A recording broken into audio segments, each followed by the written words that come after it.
Well, hello everyone, and welcome to the last Adam Curtis review / Deepest Lore before I go on holiday next week. And you're on holiday as well next week. Is that right, Simon? I will be now. I thought I read you said you're away next week. I might be. I don't know. I can't really keep track of anything anymore. This is why I do this program. This is my last tenuous link to memory and sanity.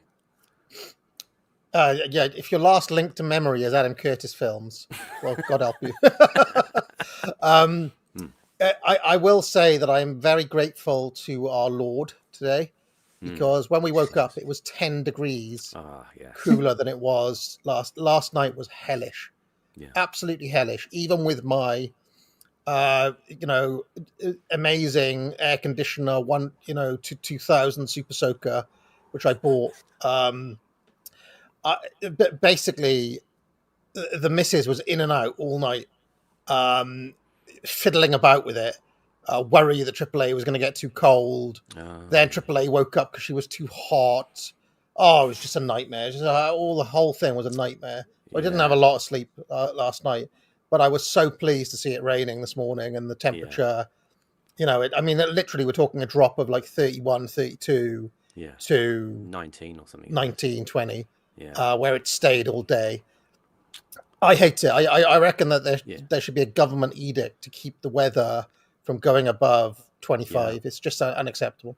I'm almost in favour of that geoengineering now, that solar radiation management. Yeah, just block the sun out. Fuck the sun. Just a large Egyptian cotton sheet over the whole sky to keep us all nice and cool. I see the missus didn't complain about the air conditioner. She won't have the Vax Glide 2 in the house, but she'll have the air conditioner. Yeah, the Super Soaker 2000. Although her first thing was, can we keep it in the garage when it's not? There was an immediate comment, because it is a massive beast. It's a big old unit. She's really heavy as well. But, she's an aesthetic person, so very much so. Yeah. And she was upset that I was killing her plants, because I originally put the, there's a pipe that you have to put out the window. Yeah. I originally put it over one of her flower boxes, so No. But it was bloody hot last night. It was still according, at 11 o'clock, I had a look. Yeah. And in the room where I didn't have the AC, it was still 30 degrees. You need to use all the Australian tricks for this sort of stuff. Close the blinds, maybe open the windows a little bit. Don't take off all your clothes when you sleep at night. You actually want clothes against your flesh so that when you sweat, it keeps you cool. Because otherwise, you're just exposing more of your flesh to the heat. It's true. Well, so you're just wearing wet, soggy rags, sweaty rags all through the night. Wet, soggy rags. What are you living in? A kind of Dickensian kind I'm living in wet, soggy rags. I'm living in a fucking... You got suppurating wounds, as you beg on the street. All of that and more. A T-shirt. I'm living in a slum and the Artful Dodger. I'm living in a slum and a tower block at the same time. Yeah, I think maybe prone to it's exaggerate. Sweaty and damp all year round. It's everything. Yeah. I at the risk of falling out, I actually quite like summer. I mean, it's not perfect, but and I don't, wearing a shirt and tie in weather like that is ridiculous. Anyone who makes their staff do that is a piece of shit. But I do like the heat, and I like hot climates. I even don't mind humidity. Wow. But I have got a bit of arthritis, so Something you were a lizard. David Icke's long lost lizard man. I can't stand. I really can't. I mean, in fact, my range of tolerance for weather is quite limited. Because if you remember last year, I moaned about it raining all year because that was a pain in the ass. But it was. I mean, it did feel like it had rained continuously for a year. I mean, it was horrible. And then I don't like it if it's hot. I don't like it if it gets too cold. Basically, it has to be around 18, 19, 20. Yeah. Temperate. Yeah, those when there's spring a- when days there's we a had were day- great. Yeah. A sunny, warm spring day is lovely, obviously as well. Yeah. They're the But best. when it's fresh in the air, like here, the last week or so, it's been very, very still, and that is oppressive, isn't it?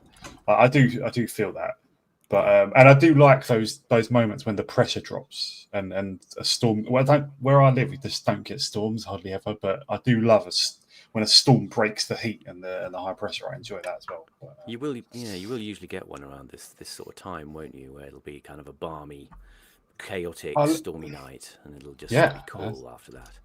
Maybe just lightning in the distance, but no rain sometimes. Yeah. I am also pleased to say that the Lakeland butter dish has escaped the refrigerator, like the Millennium Falcon fleeing the Death Star. It is now at a temperature where it can operate. Oh yeah, on this temperate day. Optimal butter. I feel like the country is designed for temperate weather, and it's just not designed for anything else. You know. Yeah. Whereas Canada was obviously geared for it being fucking freezing, and a place like Australia or Florida is geared towards it being sweltering. Yeah. Have you guys ever been to like a really hot place? I remember when I went to Florida in 1998, and I remember stepping out of the plane and just it was like walking into a wall. The wall of heat. I was like, holy shit, I'm not going to be able to do this. Yeah. And in fact, I just on the little journey from the plane to the hotel or to the car or wherever we were going, I got so sunburned that the back of my neck was like the skin of a rhino for the whole. Like it was like all my skin went like a rhino skin. I got burnt to a crisp in Florida. Oh, I hated it. Horrible. Absolutely horrible. When I went to Iran, they've got a different type of heat there where it's really dry, really dry. And up in the mountains, I just had nosebleeds like every other day. I must have had about 20 nosebleeds in a week. And I very rarely get nosebleeds. So I didn't enjoy that weather either.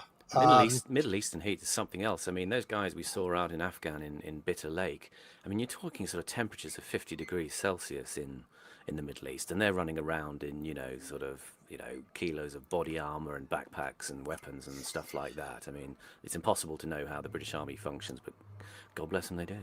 And then the other place I remember I went, where I also experienced the wall, right, was Hong Kong, where it's like you walk into, and it's not just a wall, it's like smog, dirty, it's just stank of prawns.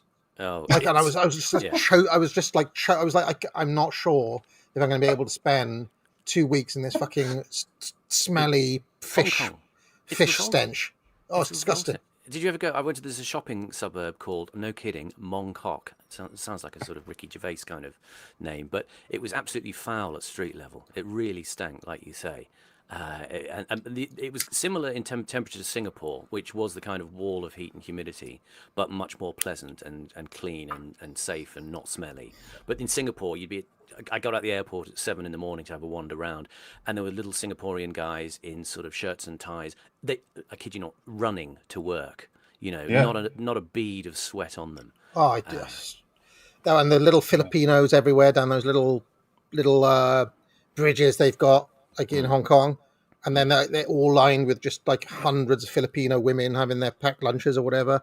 Weird place. I mean, I probably told this story before at one point, but the day we got to Hong Kong, I almost was in tears, Simon, because I'd never experienced culture shock like it. Yeah. I was hot. I was really unhappy about the smell. Right? Oh, yeah.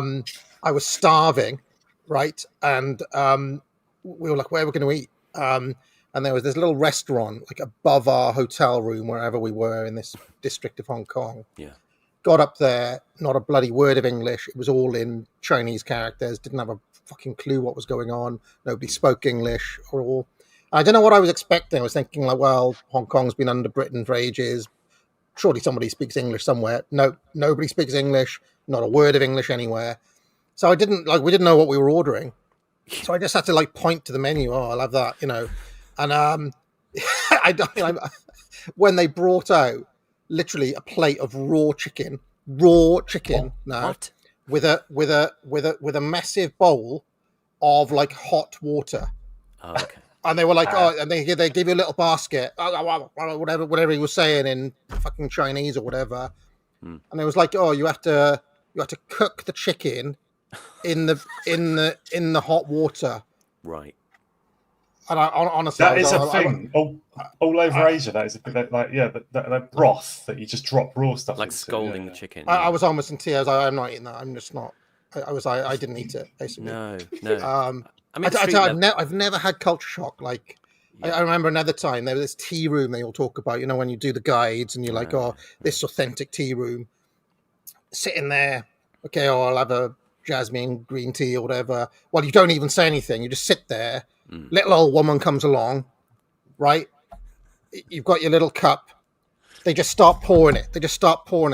Yeah. I was like, my cup is there. They're just pouring it on the table. The fuck? I was like, well, you're just pouring tea all over the table. It's fucking dripping wet here. What are you doing? Oh yeah, just pouring tea, then wanders off, and then somebody comes along with some dim sum. Oh, I'll have that. Oh, what is it? I don't know. But I tell you what, Hong Kong was a nightmare. It really is. Yeah. Anyway, sorry. No, it's very strange as well because you walk around the streets there. The architecture, they'll have these sort of very thin blocks of flats, really tiny, with these massive air conditioning boxes on the outside for each of them, and you can see the flats are absolutely microscopic. And the weird thing is, you get a lot of these buildings where they'll build 2 or 3 tiers. You'll have sort of, relatively low-rise office buildings, and then they'll have built on top of the roof a sort of slightly shaky kind of construction, and then there'll be a shack on top of that. They would just build on the roofs of preceding buildings. It's very, very strange. I mean, like a wooden shack I'm talking about. Just strange stuff, and people live in it. Bizarre. A very strange place, yeah. Sorry, Horace. Well, Hong Kong, or maybe there's a good documentary on that, but Hong Kong never had really any democracy under British control. It was just run by that guy, John Cowperthwaite. And he was just effectively, I don't know, like a dictator, really, like a monarch. Classical liberal dictator, yeah. Have we had democracy under British control? Just wondering. Have we been under British control? Yeah. No, you're right. So, anyway. Just last thing I mentioned about that trip to Hong Kong. We went to a place called the Peninsula Hotel, which was a kind of, it's like a kind of, I don't know, like the Ritz or something, but like in Hong Raffles Kong. in Singapore or something. Right, yeah, it was like that. So it was done in the old British imperial style and all that sort of stuff. Went there for afternoon cream tea, okay?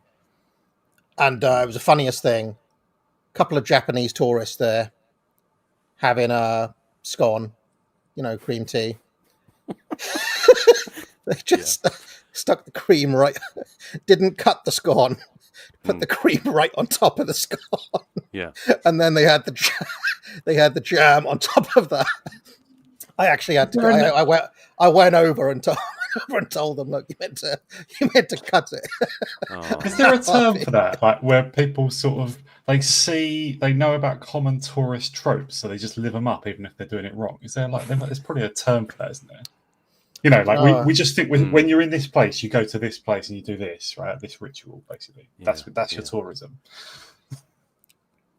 Huge contrast there, though, with the tea stuff you get in Japan. I mean, I was staying in a village near Osaka, and you go just like to a local tea shop. It seems like it's in the middle of nowhere, and you go through this exquisite ritual of them picking the little, the mochi balls, the little things, and then wrapping them for you, and then you select the tea, and they wrap it, and it's exquisite. It's just amazing.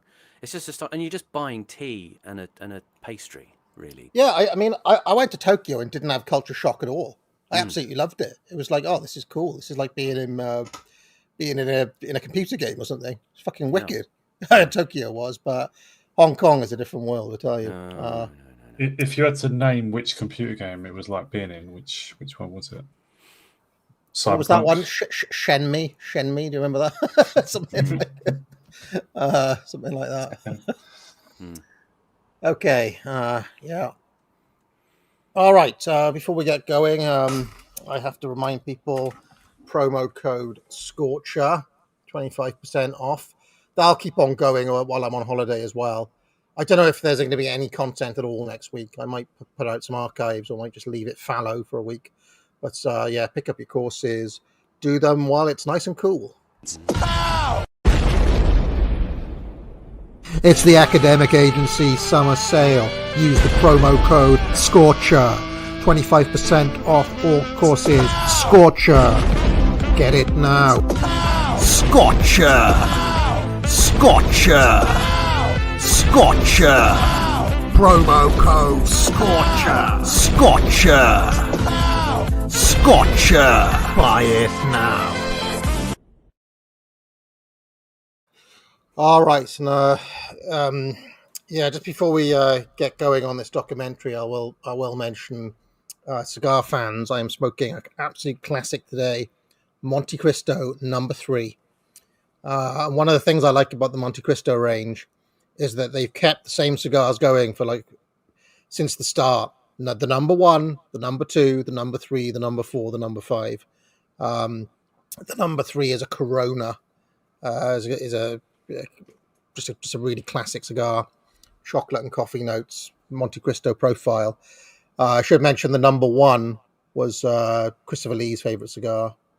Number 2 is a classic as well. You'll have seen these; they're very iconic cigars, and you'll have seen them, in something or other. But I got a box of 3s. They're kind of difficult to get hold of, so I'd mention that. Curious. The world of cigars and the way they're presented and organised, like you say, the sort of classical numbering, it's like the sort of last vestige of a kind of Edwardian product line. The sort of the wooden boxes engraved, and there's just the very simple numbering. Yeah, and there's even something called the English market selection as well, where the idea is that I don't know if this is just marketing bollocks. It probably is, but in theory, the Cubans select the best sticks for the English market, right?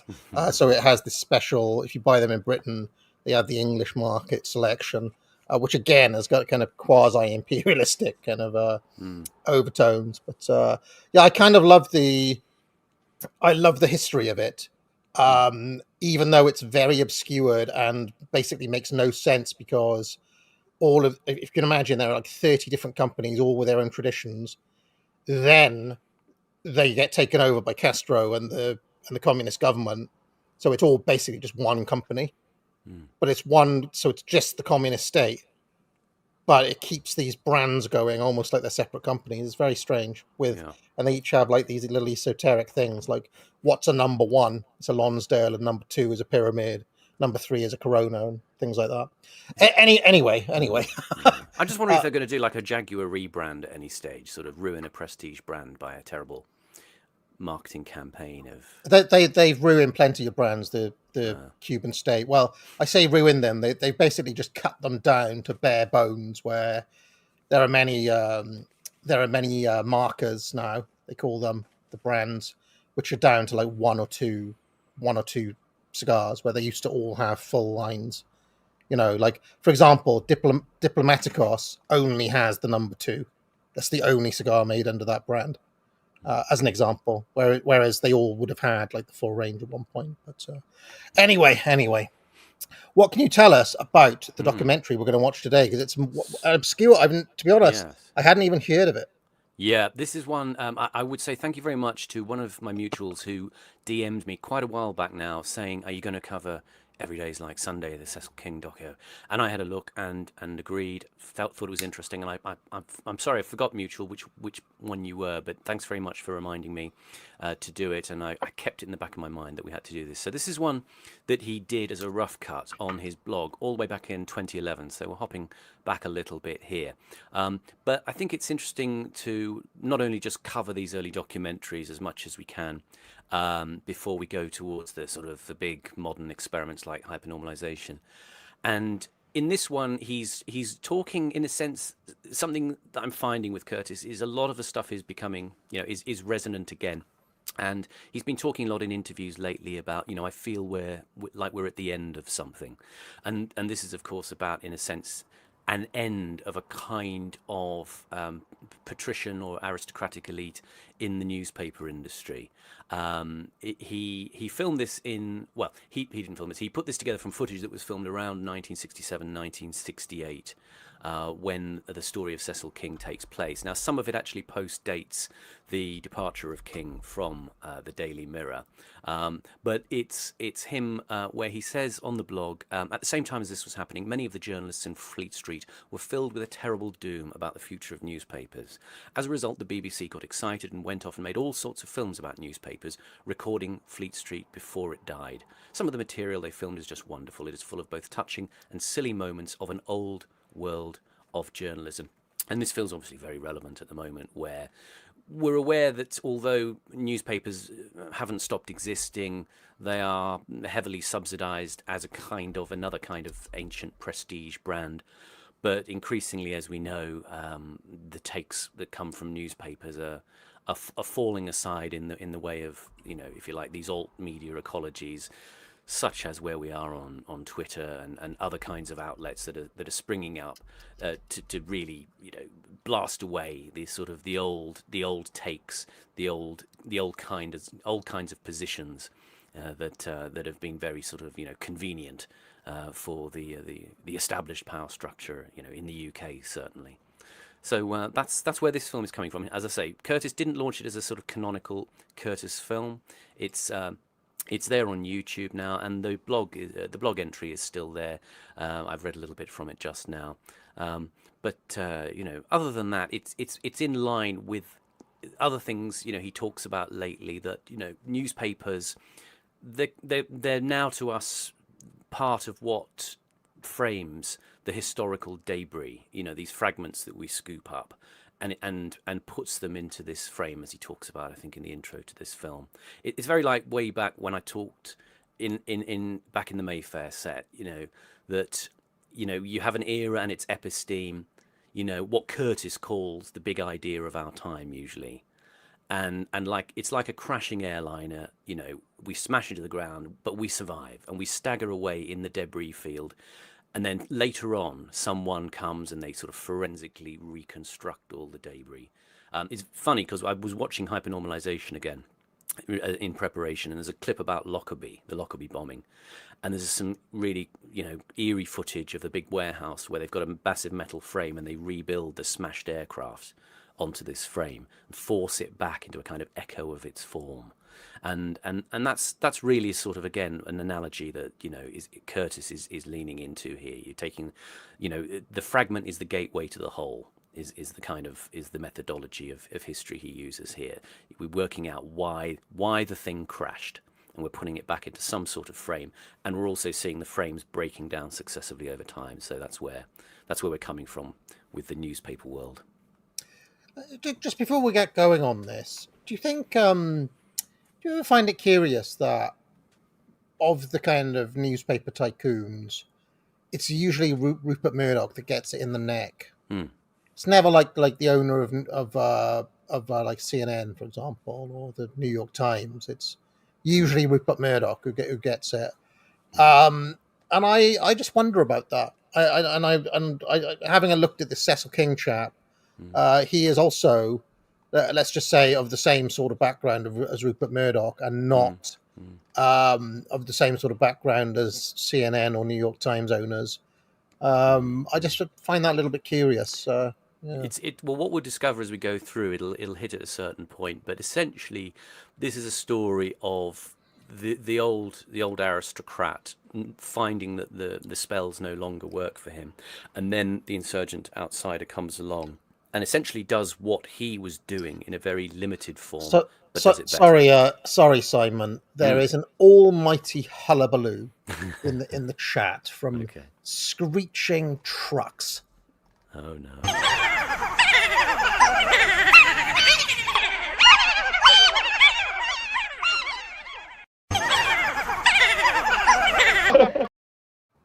They're moaning that you're too quiet. I'm too quiet? Oh, okay. Yeah. Well, I'm just going to whack the volume up now. How's that sounding? I'm sounding louder now. How's that? That was louder. Is that good? Is that good? Yeah, you're sounding louder. Oh. Just for your information, I changed mine in StreamYard last week, so I think people noticed that I've been louder since last week. Right. Sorry, chat. I am now louder. I had a question about your at your discourse a moment ago, like or your disquisition. I mean, why was there a perception that the newspaper industry was in trouble in the late 60s? Was that just because of TV or what? Well, that I couldn't say, but I think there is an element because of King's withdrawing his loyalty from the Labour government, that it may have been, that there was a sort of opportunity for disruptors like Murdoch to come in. So not so much that it was, I think, in trouble. It's in trouble now, obviously, as it sort of limps along in its kind of Guardian trust fund form. But I think what was giving way was a kind of restrained. I mean, this is kind of this is the moment where, I mean, I kind of remember this as a kid, that the Daily Mirror was this sort of tabloid, and then the Sun came along and just took it up a few notches, and then the Mirror would just naturally fell away, and it was really just kind of sex and violence, going up to 11. That I think happened at this time. So it didn't feel like they were necessarily in trouble. I mean, what was the Mirror's circulation of something like 5 million, I think, at the time. I think it was doing reasonably well.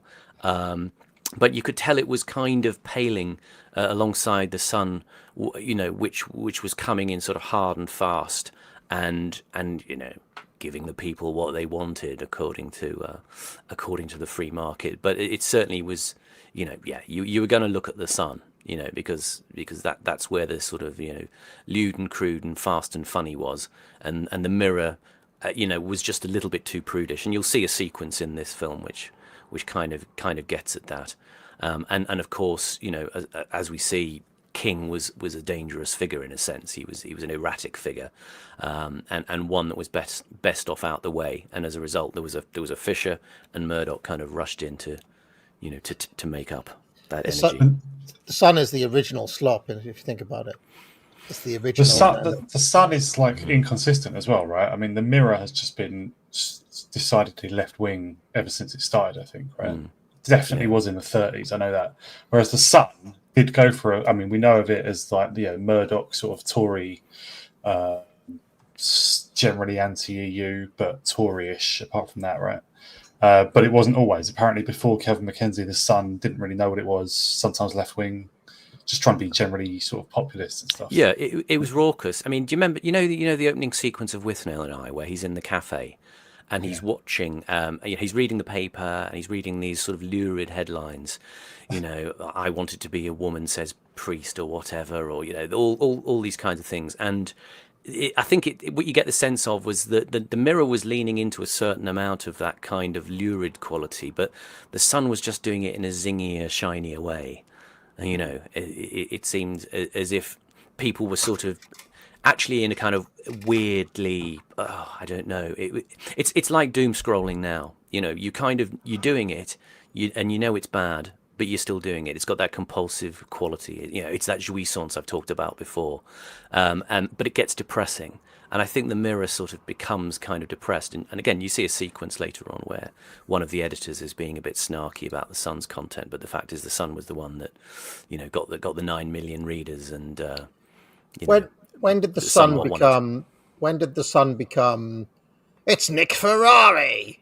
It's political correctness gone mad. Tits. Yeah. Oh yes, Gary Bushell. World's going mad, mate. Pervert. Look at the pervert. Yeah. That's the kind of tone of the Sun usually, isn't it? I think it's in the 80s. I mean, certainly, when I was in Britain up until 1981, it was definitely the place people would look. It was your builder's paper, page 3 girl, wonderful, all of that sort of stuff. But I think in the 80s is probably when it went into that kind of overdrive, that kind of scorcher, that kind of area. Is I think where it really changed, and I wasn't around to see that in Britain, so people will probably in the chat remember better than I. Do you know, I just made that up about the Nick Ferrari. Yeah. Looking up Nick Ferrari, he became a news reporter for the Sunday Mirror in 1981. Subsequently, was a show business reporter at the Sun, and was the editor of the paper's bizarre gossip page in the 80s. He literally is what that. Yeah. It's Well, so- you can tell who the red top guys are, can't you? You know, they're still out there. You know, they move to, you know, maybe slightly optically different channels, but yeah, you can see that sort of old style Fleet Street kind of hackery. All awful. right. Yeah. Who else is from that? I'd love to know, like, who some Sun alumni are. Janet Street Porter. No, she was Mirror, wasn't she? Janet Street Porter. Porter's a lefty.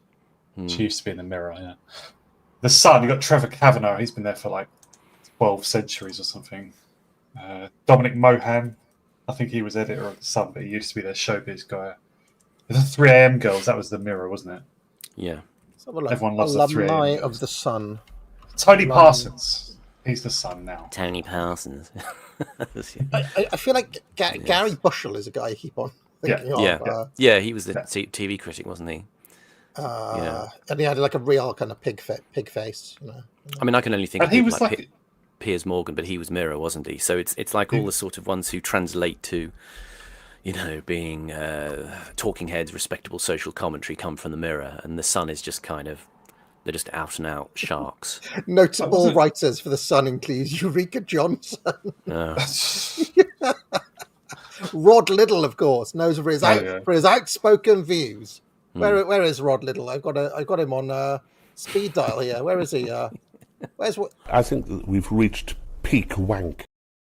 He's a social democrat, but never mind. Yeah. All right, let's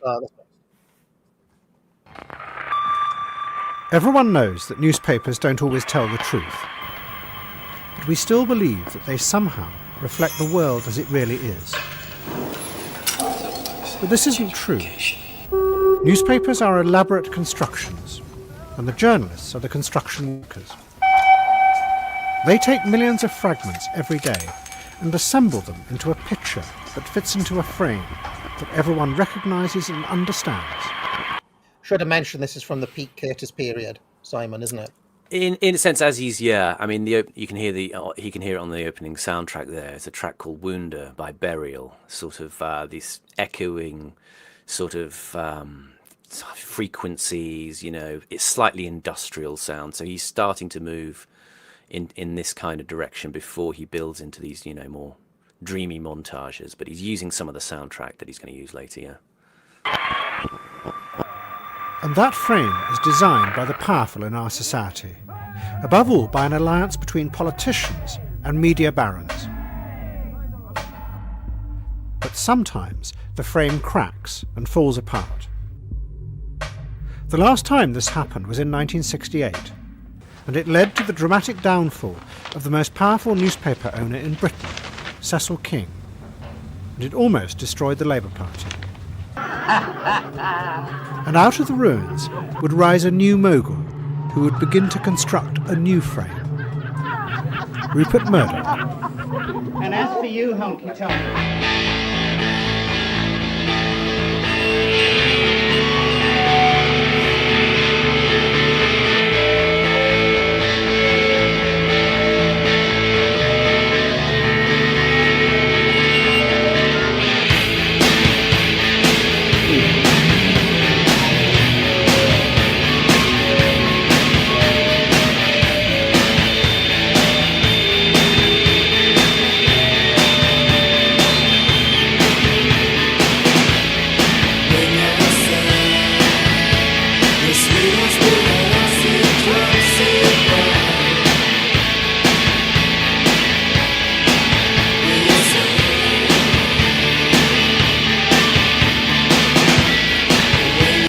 Fabulous, Mac.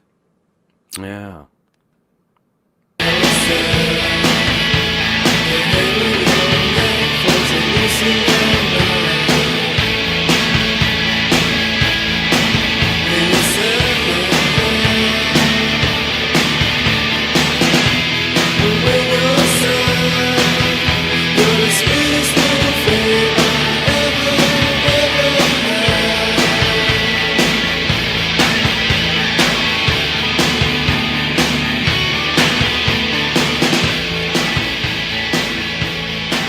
Now, why haven't they used the actual bin? That's Exactly. Exactly my observation. I think he's doing this framing of, the news is a kind of slow, affable office job when these ideas are just wrought and discarded. He does this a lot with this particular film. It's a Marxist reading. News is as much an act of production as anything else.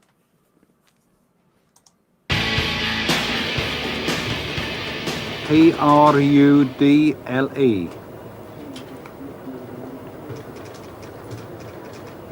And it talks on the phone. The world's top talking parrot. Is Prudle a girl parrot's name? It's a boy parrot. Oh, I see. I've got it, yes. I see. Well, we'll send one of our best parrot photographers, Betty. How's that? Well, I suppose you can always challenge somebody's parrot as to whether it's the best telephone talker or not. Pause. Cecil King. Just a bit of trivia here. That was about Prudle, who was a parrot that was captured in 1958 in Uganda. And it was in the Guinness Book of World Records as the parrot with the largest vocabulary. It had about 800 words. The thing I like about that little clip as well is the guy on the phone there. It's like going back to when we did the Selfridges film. He's got that sort of old voice that you don't see much anymore. I call it it's the great municipal skepticism voice that functionaries, bureaucrats, police officers had back in the 60s and 70s. They have a little bit of pushback to you. There's a sort of attitude in the voice that says, "You're not going to make a fool of me, matey." And he's taking the story over the phone. It's like a sort of police procedural. It's like the Sweeney of news.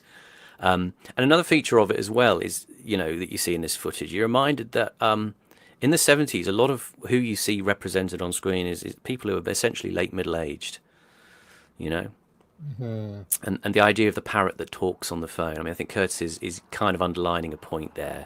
It's another of his analogies, about systems that reflect us back to us, I'm pretty sure there's a Bob Dylan line about a parrot that talks. Is it in his famous song, It's All Right, Ma? I'm sure there's a reference to a parrot that talks. But anyway, let's carry on.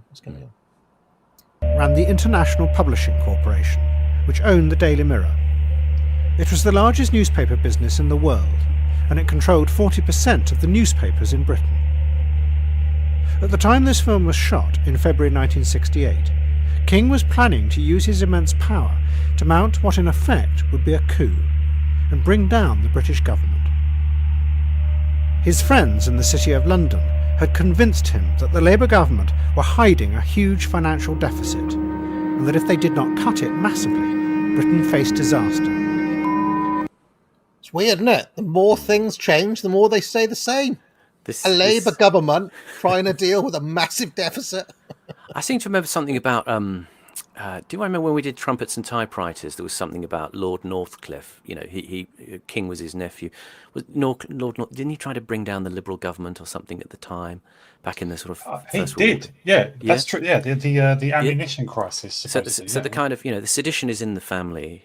This is These guys all think that they're like part of the. They just decide how the country's ruled. All that family. Yeah. This is the Harmsworth family. Viscount Rothermere, people like that.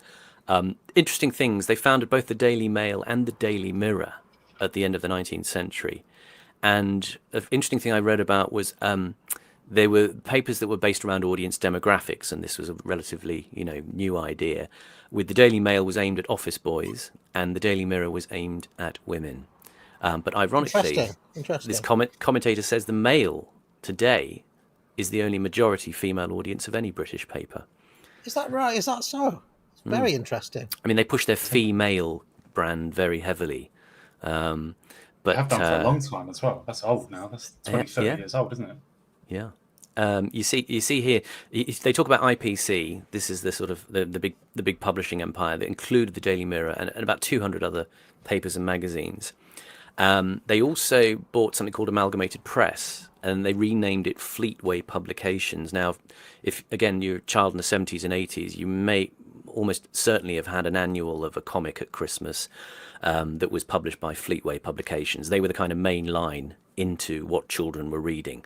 So they would publish loads and loads of comic book titles, things like 2000 AD, Commando comic, Roy of the Rovers, Jackie, which was a girls' kind of magazine. I remember back in the 60s and 70s. They published Gary Lineker's Hot Shot, Sonic the comic, which was basically a big sort of magazine about Sonic the Hedgehog, and Transformers Generation 2. So they were just about anybody would have had something from Fleetway. They were different from DC Thompson in Scotland, who used to do things like Beano and the Dandy. They were the sort of big challenger, but Fleetway had its stamp on lots of kids' annuals and books in this period. So these were the guys connecting with the kids. And Amalgamated Press had also been founded by Alfred Harmsworth, who was he? He was Lord Northcliffe. Yeah. Who had owned the Mail and the Mirror. Yeah, and I think. Didn't he previously also own the Daily Express as well? But that was taken over by Lord Beaverbrook in the early 20s. I think they may have had the Express. I might be exaggerating, but yeah, the Harmsworth family is Lord Northcliffe, who was the Daily Mail and the Mirror during the First World War. His brother, I think his younger brother, Lord what's his name? The famous one, Lord Rothermere. Who was famously supported the British Union of Fascists for about 6 months. And owned the Daily Mail, got the Daily Mail to support fascists. And then Cecil King is his mother was a Harmsworth as well, was a sister of both of those. So the Harmsworth family, and they were friends with the Beaverbrook, with Lord Beaverbrook as well. What was his real name? It's Max Aitken, who's from Canada, but lived in Britain. And it was, he was made Lord Beaverbrook because of his role in the First World War. They were all friends with him as well. So the Express, the Mail, the Mirror, they're all owned by the same people who are friends with each other. But also the IPC group, which is what King really was chairman of, I believe, right? Yeah. That also owned the Sunday Pictorial. That was massive in the 30s as well. That became the Sunday Mirror, but that was the second biggest pictorial newspaper after Picture Post. Picture Post was strongly left-wing, strongly anti-fascist, pro-communist as well. I just found that quite interesting. Yeah. And Harmsworth, who we saw in Trumpets and Typewriters, Vivian Harmsworth, who was the press guy giving advice to Charles Guthrie, the colonel there in Northern Ireland. So that sort of, constellation of this is the thing about the shot of King getting into the lift there. It's this thing of, in Britain, you have many influential people who are also kind of like grey men. They just kind of are there wandering around, get in the lift with you, wearing their Mac, just not really looking remarkable at all, but they're there. Inconspicuous. Yeah. Part of me just doesn't really understand the idea of paying for propaganda. I mean, the whole concept of buying a newspaper is insane to me. And this is what I thought when I read Oswald Spengler. The way that Spengler put it is you teach the population to read, so they're easier to propagandize to. And it's the way, the absurd, from that German perspective, from the Spenglerian perspective, the absurdity of the idea of freedom as we have it in this country. Whereas freedom means that you're free basically to buy the Mirror or the Mail. You know what I mean? It's just it is farcical when you think about it. But, I mean, can you understand it? Have you ever really regularly bought a paper? I can't. No. The only time I ever bought newspapers was when I was into football, and I was one of those people who would immediately just turn it to the back and I'd look at the formations and I want to see who's playing and all that. You'd buy it for its kind of ancillary function, wouldn't you? I mean, I used to buy The Guardian in the 90s and 2000s because it had this good little compact TV guide, and interesting people like Charlie Brooker would write for it occasionally. And it was kind of useful, and I would get out my felt tip pen and circle the programs I wanted to watch that week. But that was about it, really. Right, well, I always bought the TV guide for that, and I'd have a big black marker pen. Yeah. And I'd tell my friends and my parents and anyone else who knew me, Yeah. I had set days, and I still remember it now. There was a day when the Far Show and my favourites, Lee and Herring, were on, Yeah. and people knew on that day I wasn't going to come out. And FA Cup final day, Yeah. I was like, I'm going to stay in with a big pack of Doritos. If you bloody dare call on me, I am Yeah. watching the football. Because do you remember they used to do like 4 hours of hype, Yeah. where they'd replay all the old finals and Norman Whiteside, and all that bullshit. I fucking loved it. Anyway, Yeah. we And were people, a real people, country once upon a time. and people shouldn't forget. I mean, we had a lot of things in those days. We had to set video recorders for things a lot of the time. Yeah, and a fair play to my mother, because I used to do stuff after school. I'd have judo, and my school finished later than others. So I'd set her instructions. I'd be like, look, 3:30 Count Duckula, 3:30 Count Duckula, but then you need to be over on that side for whatever it was, Nightmare or whatever. And the fury that would ensue if a mistake was made. I mean, she often made mistakes as well, I'm afraid, but I let that go. I'd be like real Ghostbusters, Count Duckula, over to Nightmare or whatever it was. This is really important, Mum. Yeah, and she doesn't see why there's a difference between Count Duckula and DuckTales. That's just the same thing. Yeah, and I wasn't autistic, but I did every single day have a peanut butter sandwich and a glass of milk. And I remember my mother always said, I don't know why they're like, oh, you're not meant to drink and eat at the same time. So I'd make my way through the very dry peanut butter sandwich before I'd have a sip of that milk. And then I'd watch my pre-recorded children's programs. So there we are. Anyway, let's get back to Cecil King. King was going to use his power not just to influence politics, but to take it over. He planned to create an emergency national government that would include businessmen, sympathetic politicians, and above all, himself. Cecil Harmsworth King, boss of the Daily Mirror and over 200 other publications as well. Nephew of Lord Northcliffe, the founder of the popular press. Cecil King has lived a life of wealth, success and power. The nude blonde murder, there's a man in court. On the dumped American sisters we had in the paper today, the mother is thought to be in the Cardiff area, so we may get somewhere on that. At Birmingham, we have the second day of the Dr. X Blackmail case, with the wife giving evidence. Pause. Dougie Slight's got a couple of rather nice... Just out of interest, the stories there, the nude blonde murder, I'll post something up about this after the stream, but there's a really interesting, it was a really lurid case. It was a murder of a sort of Chelsea it girl called Claudie Delbar, who was murdered by a Manhattan real estate heir called Robert Lippman, who was a bit of a drug addict and general degenerate. And the a really interesting case, but I'll post it up later. And the story that you also had there about the Dr. X Blackmail case, that was a couple of guys who broke into a Harley Street clinic and took about 8 files of patients, well-known patients with money who had had abortions, and they were trying to squeeze them for thousands and thousands of pounds. Interesting stuff. Is it just me, or does this guy on screen right now look quite a lot like Robert Winston, like the TV science guy? Yeah, remember him? It was him. Yeah, Lord Winston. Yeah, I thought that was him. Is he still around, Robert Winston? He is, but I think he kind of people regard him as having been cancelled. I think for various things he said back on telly about 10, 15 years ago. I imagine he's very firm on gender difference, sex difference, and stuff like that. I think it was something like that, basically, yeah. And people said, oh, why do you never see him anymore? I think there was something on Twitter a few weeks ago about people thinking about, oh, where's Robert Winston nowadays? Because he was ubiquitous for a while. He was the go-to affable scientist. And now he's being replaced with Brian Cox, isn't he, basically? It's amazing.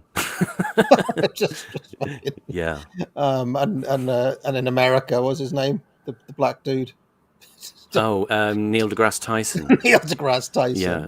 Who replaced? Who's the man in the natty bow tie? Who was used to Bill Nye, the science guy. Yeah, Bill Nye, the science guy. I liked him though. He made good shows, Robert Winston. Kind of informative, He was kind of agreeable, and he sort of hid his. I think he hid his politics reasonably well and was reasonably honest. But I think there was one key thing on Question Time that he did, and then he more or less disappeared because he wasn't towing the party line. But there you go. They always get. I mean, it was him, David Bellamy. They got rid of. He was another famous. We quite nuts. Yeah, all of that. Yeah. Now it's Chris Packham everywhere. Oh, hideous. Chris Packham, who's very open about his autism or something, isn't he? He's got ADHD or something. He's got some. He's become like a dual neurodiversity champion as well as like a environmentalist. Who was Zoe Ball's dad? He was sometimes doing science stuff. Oh, Johnny Ball, Animal Magic. Johnny Ball. He was maths. He was maths, wasn't he? Maths. I had like a Johnny Ball science box thing, like where you could demonstrate certain science things for kids. Like it was a Johnny Ball experiment box sort of thing. Didn't Johnny Ball get cancelled for being? Sorry, correction there. Johnny Morris was the one who did Animal Magic, not Johnny Ball. I don't know what I was thinking. But didn't Johnny Ball get cancelled too? Probably. At some point for being normal, not taking any nonsense. Yeah, for being. I feel like they all did at some point or another when. Well, they would, wouldn't they? The kind of woke era came in, They would just get to a point in middle age where they would wake up like us every morning and just go, "Oh, I can't lie anymore. I just can't put up telling this bullshit to people." All right, let's carry on. I'm gonna look up Johnny Ball now. Nice ones. One is a wallet inside a tyre. This was a thing that had got wheel wobble. They couldn't do anything with the car, kept taking it to bits, and eventually found a Coventry person had put his wallet inside one of the wheels with 13. Oh, there it is. Look, in 2007, Johnny Ball rejected the overwhelming scientific consensus on climate change, stating that carbon dioxide had been unfairly victimized in the debate. Yeah. He supports the expansion of nuclear power, giving speeches for its development. In December 2009, he was booed off stage at a London show for his climate change denial. Yeah. So there we are. Yeah. He had his Eric Clapton moment. He had his David Bellamy moment. Exactly. Yeah. Did you see Rod Stewart has come out as a Nigel Farage supporter? Did you see that? No. Yeah, he played Glastonbury too. And in amongst all the hullabaloo, he also came out against Israel. I don't know if you noticed that. Because he was like the great kind of... anyway. Rod Stewart, he supports Farage, but he came out against Israel. That's interesting. Yep. Well. Because Farage is like extraordinarily pro-Israel. It's amazing. I mean, he's probably another one like Clapton. He's probably like, in fairness to a lot of the boomers, there's probably a lot of them, who just cometh the hour, cometh the yeah. Oh well. Anyway, let's see what Robert Winston had to say back in the 60s. He's obviously very bored, isn't he? Pounds.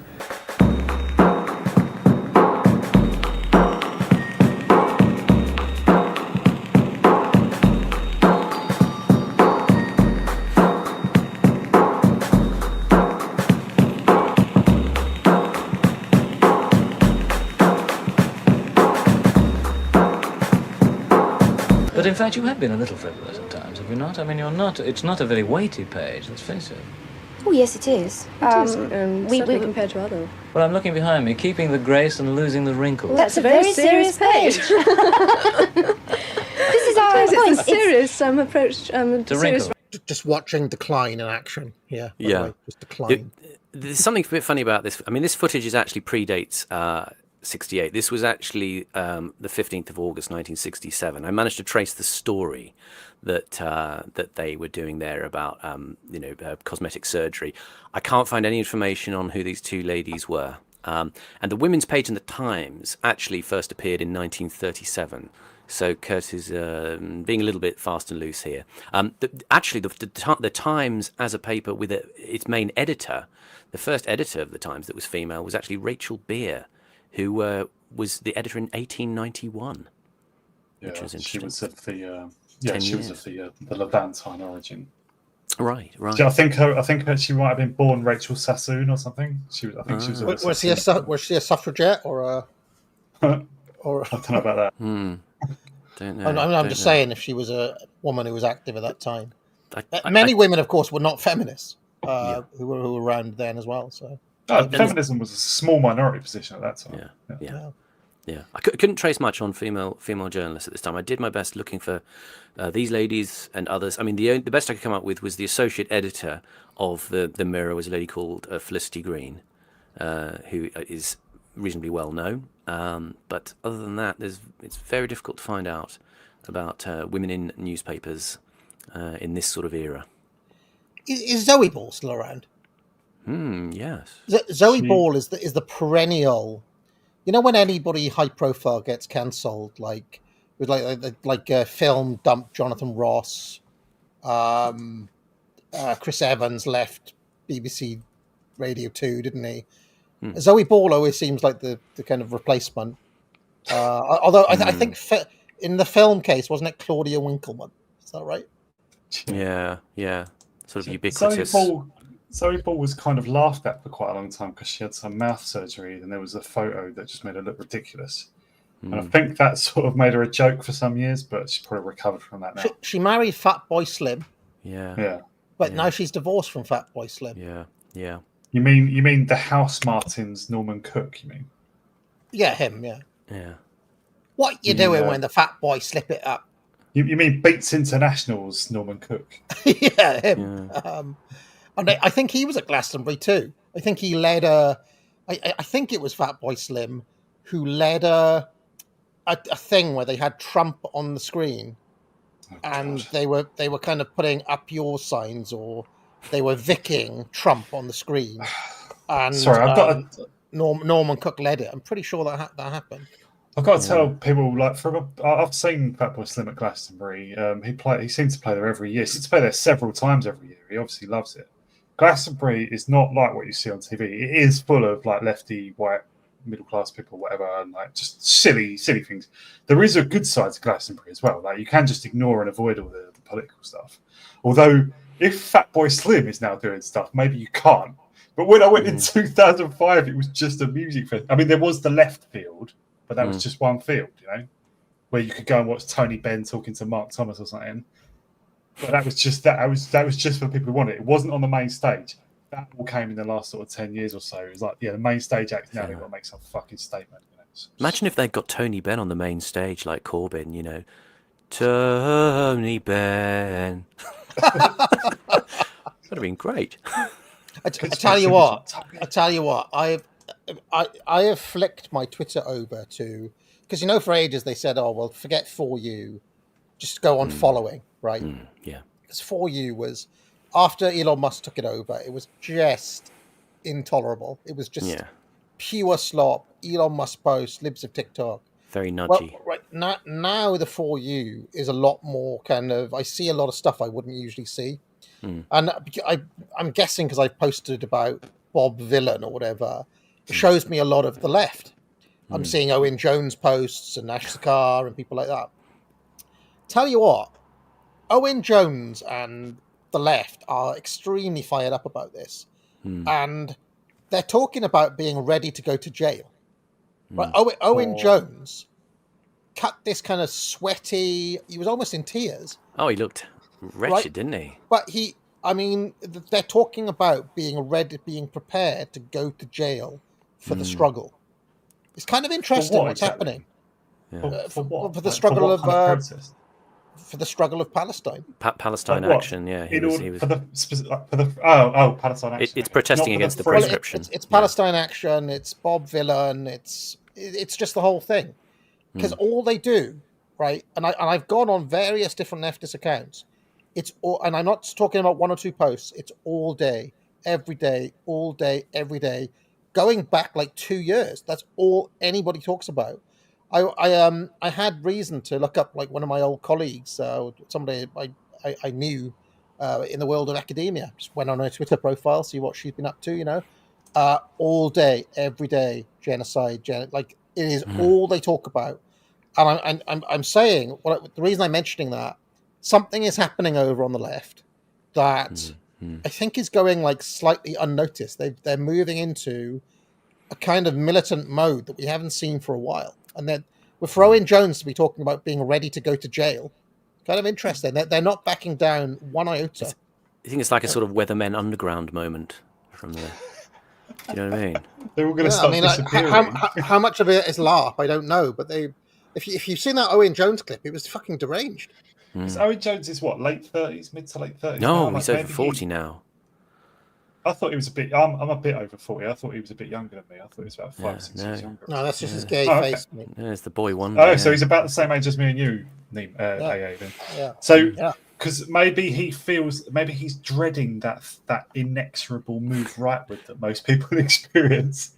So he's trying to fight it by becoming more militant, more defiant. You know, it's just the desperation of middle-aged men to not become irrelevant. I tell you what. If I can see it, he looks terrible. He looks like he's on drugs or something as well. I know he does. Well, are there any of them who will engage with us? Because I am up for talking to lefty and working with them. Bastani is.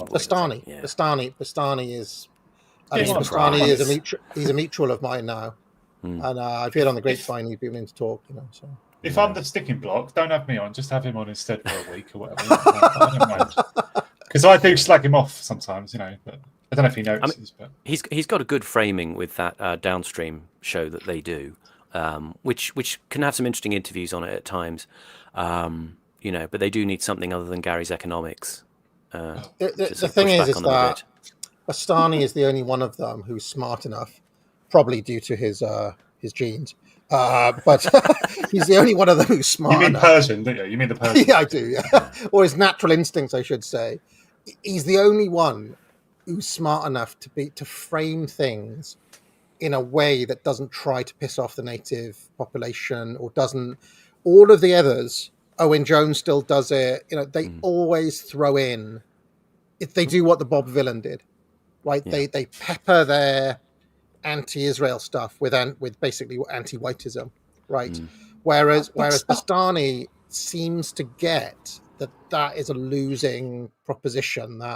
He's trying to angle himself in such a way where he's talking about British interests. He's talking about, you know, so he's making a lot of arguments that are the same sort of arguments that some of us might make. Obviously he's still ideologically committed to communism or whatever bullshit, but you know, Galloway does it a bit as well. But broadly, broadly that's the division, though, isn't it? Bastani will survive because he's dynamic and prepared to change, because he knows you can't remain on the same hobby horse forever. And Jones is it's what Adam Curtis talks about a lot. You know, very static, limited vision of the world. You know, Jones will remain static. Bastani will remain reasonably dynamic and pragmatic. What happened to Gary Economics, by the way?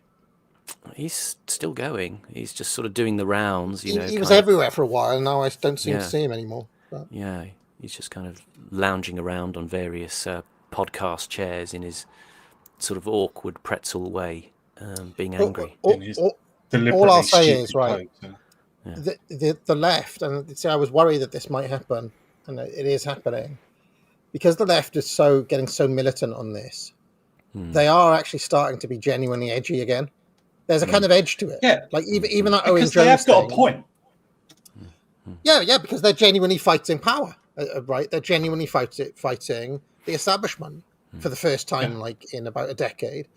But the trouble is that because of the institutional capture, and because the conservatives and the boomers and so on are still so on the Israeli side, all of that stuff that PJW was talking about, you know, conservatism's the new counterculture, the new punk, and so on.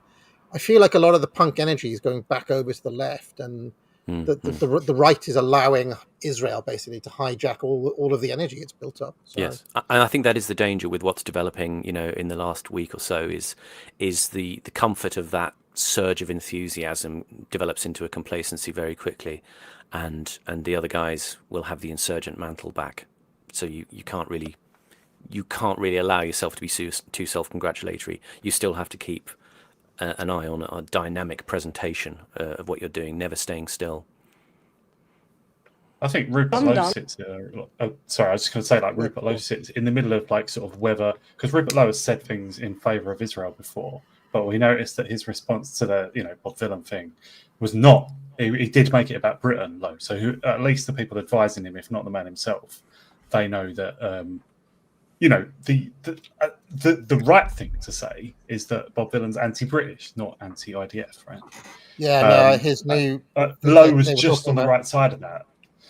They're talking about his new Restore thing. They put out a tweet earlier about we need to stop anti-white, which is great. Like I don't know whether that's Lowe himself or he's got good sort of zoomers around him or something, but like he just about got that right, because he's a guy who has said pro-Israel and looked like he was going to slot into the Zio containment thing.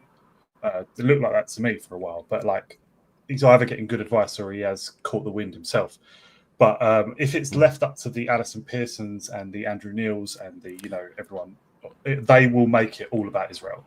And they very nearly successfully did that. And well, they did successfully do that. I mean, all the news stories have just been about Israel. But as AA has said, in the last week, and I agree with this, nobody begrudges people their nations. It's just the emphasis has to be more on our nation. Exactly. Yeah. The thing is, like, even I'm for like a full right of return of all Palestinians and everything. I'm like way beyond anti-Zionism. I'm like, let it become a Muslim state. A Palestinian state, I mean. But even I am slightly offended by a death to the IDF. I think that's a crazy thing to chant, especially like just those soft-bodied children, basically, in a Glastonbury crowd as well. It's a mad thing to watch, like people chanting death. Like, because like the IDF, they're conscripts, by the way. Like, they have a draft there. It's national service. Yeah. And like, I find that a bit extreme. But that's what I'm saying. The left are going there. They're not backing down. That's all. If anything, I have seen middle-class dads, middle-class lefty dads, recording their own versions, and it's viral. And when I say viral, I'm talking like 200,000 likes on Twitter of some guy mouthing death to the IDF into a fake microphone. It's kind of crazy. It's mental where they're going. It's kind of like, I mean, for us, it's just kind of like, just eat some popcorn and chill out and watch it all play out. But I also think that if in the long term you're positioned wrongly on this, all of the energy that's built up over the past decade goes back to the left, because pretty much young people it's the big issue. It's the big issue, and as far as they're concerned, the left are on the right side of it. And it's always the easy sell, I'm angry at my dad. Yeah. And there's a certain cachet in being disobedient, and they are the ones gaining it because. But this is something that Arabistani himself, I guess it's a mistake on his part, but he often says that the British right is pro-Israel, and it's like they're not the right. They're not the right. They're not conservative. They're not against immigration. But the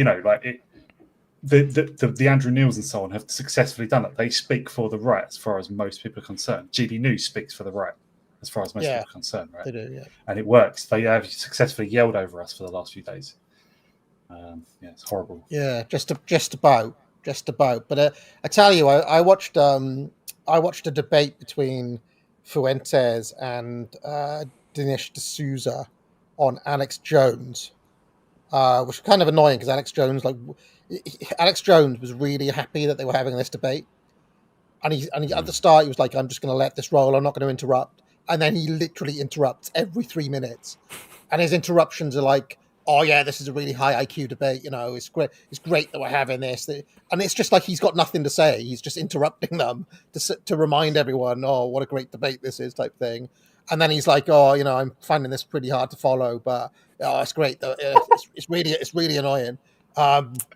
But one of the things that Alex Jones mentions is that in their comments, and remember now, this is InfoWars, this is pretty much Trump's base, he couldn't find any pro-Israeli questions in hundreds and hundreds, thousands. And he said, if I was doing this show 2 years ago, that wouldn't have been the case. Whereas now, he was like, I literally can't find one. I cannot find any pro-Israeli questions at all. That was a very interesting thing. The very fact that D'Souza is debating a guy like Fuentes at all, or feels the need to, shows that there's at least over in America, something is happening. So anyway, while we're on this little rank punditry interruption, I have to show you this as well, guys. Did you see Rachel Reeves crying? Oh, no. to have this moron in charge of our trip. She's literally crying. Look, she's got a tear running down her face. She's an What's idiot. that all about? And that is because Starmer was asked if she was safe of her job, and he wouldn't answer the question there and then. I'm telling you, the first female chancellor, and she's literally crying in Parliament. So there we go. Anyway, whose shoulder will she be crying on? Our Ange. Apart from being unqualified, she's just unintelligent as well. She's not. There's going to be blood on the carpet at the Queen Vic later. But doesn't she know that if your boss does reaffirm that your job is safe, that means you're about to go, doesn't it? So and now full confidence of the board. Yeah. Apparently, he has now said that Rachel Reeves is safe, which means that she's definitely going. Yeah, she'll be out. Yeah. Yeah. But I'm telling you, like, have you ever seen the Chancellor crying at PMQs? That is ridiculous. Speaking of female first, let's get back to the documentary. Plastic surgery. I'm not plastic surgery. Cosmetic it's a compliment surgery. to a woman when you say she's not just a pretty face. Well, this is the same about our page. It can look pretty, it can be delicious visually, but it can still pack a punch in terms of what it says and what it contains.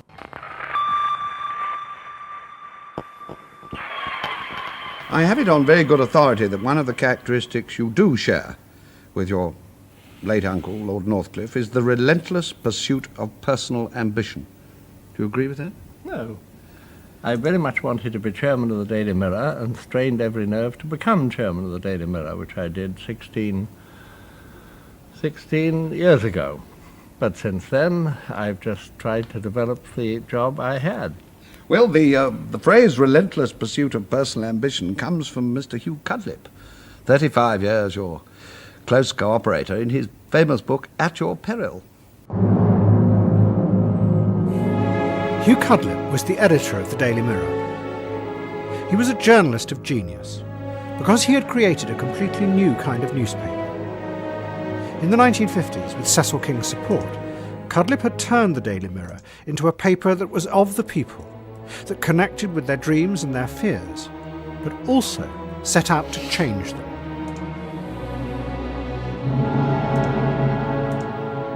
Both Cudlip and King were patricians. They believed that tabloid journalism could educate and transform its readers, and so make Britain a better society. Cudlip's motto for the Mirror was "Forward with the people." Oh, in theory, Simon. In theory, Simon, Curtis is actually up for the idea of the patrician trying to educate the public. Hell yeah. Yeah, and I think he'd definitely probably be in favour of Cudlip's kind of vision. I mean, Cudlip comes across as a thorough Chad in this. You know, when you see him smoking his cigars in the back of his Rolls Royce as he's being driven to work on a morning. I just wanted to question. Yeah, maybe I'm being pedantic, but like Cudlip wasn't he of like lower birth? Like Cecil King very much fits the word patrician.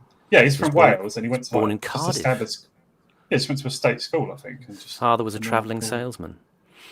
Right, so patrician doesn't really seem to fit, does it? No, but I think it's an idea of paternalism. Possibly is a better way of saying it. You know, there was the element of the people in broadcast and in news at this time may have come from working class backgrounds, but they kind of understood that this business was about a level of containment, I suppose you could say, if you wanted to be harsh, or it would be a kind of Reithian project of educating the people, looking after them, and Cudlip comes across pretty well in this whole story. And patricianism in general fit with the post-war consensus, especially, right? 45 to 75, roughly.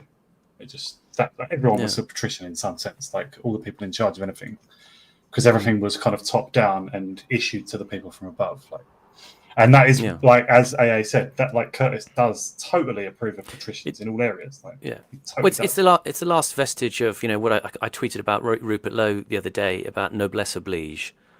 Is one of those sort of forgotten qualities of high position in the country, and someone like Cudlip had it. You can tell later when he's talking about what happened to King that he's got excellent diplomatic skills. He's able to sort of give you the harsh truth with a sort of very silky, not deceptive, but very smooth, and if you like, compassionate kind of manner. He started. Apparently, he started in the 30s, and he first was in charge of the Sunday Pictorial, which was crucial in the last couple of years before the Second World War in convincing people that Hitler was the threat and Stalin was our friend, or at least not a threat. Yeah. I just wanted to say on the word patrician. I used to play this video game series called Patrician. Or Patrician, there was Patrician 2 and 3 as well. And certainly in the continental context, like in the old merchant republics, or like in Germany where you had the burger class and things like this, I think a patrician was not quite an aristocrat or a nobleman.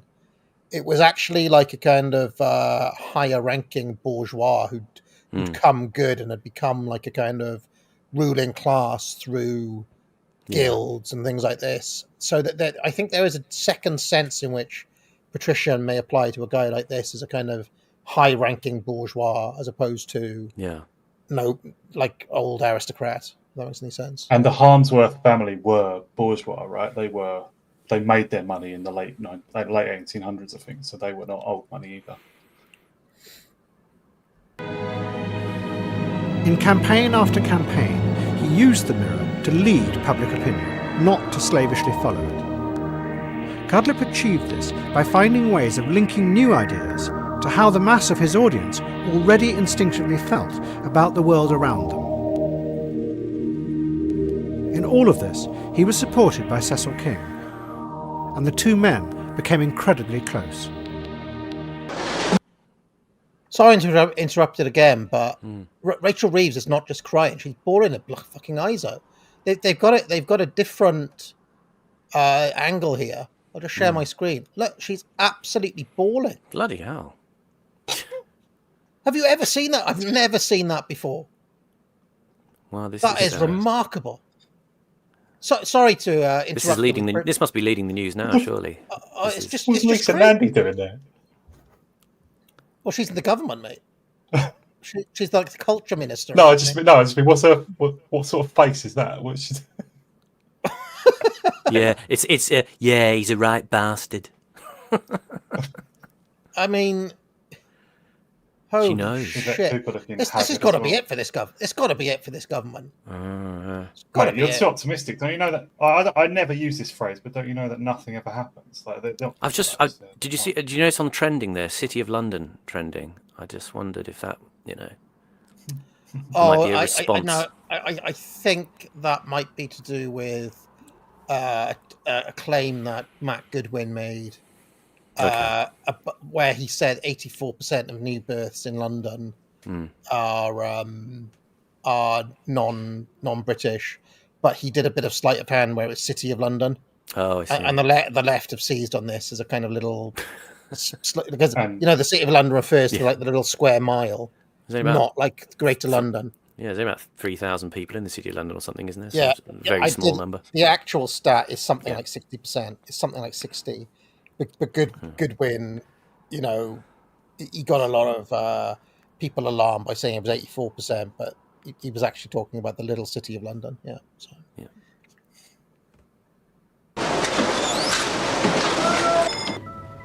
Lee, I think we ought to just review where we are with Miroscope. From my point of view, and it was my But now, Cudlip was terrified.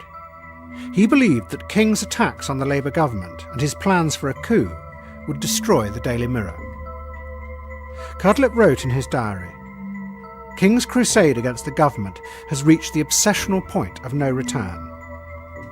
And he realised that he was going to have to overthrow Cecil King and destroy the man who had been like a father to him.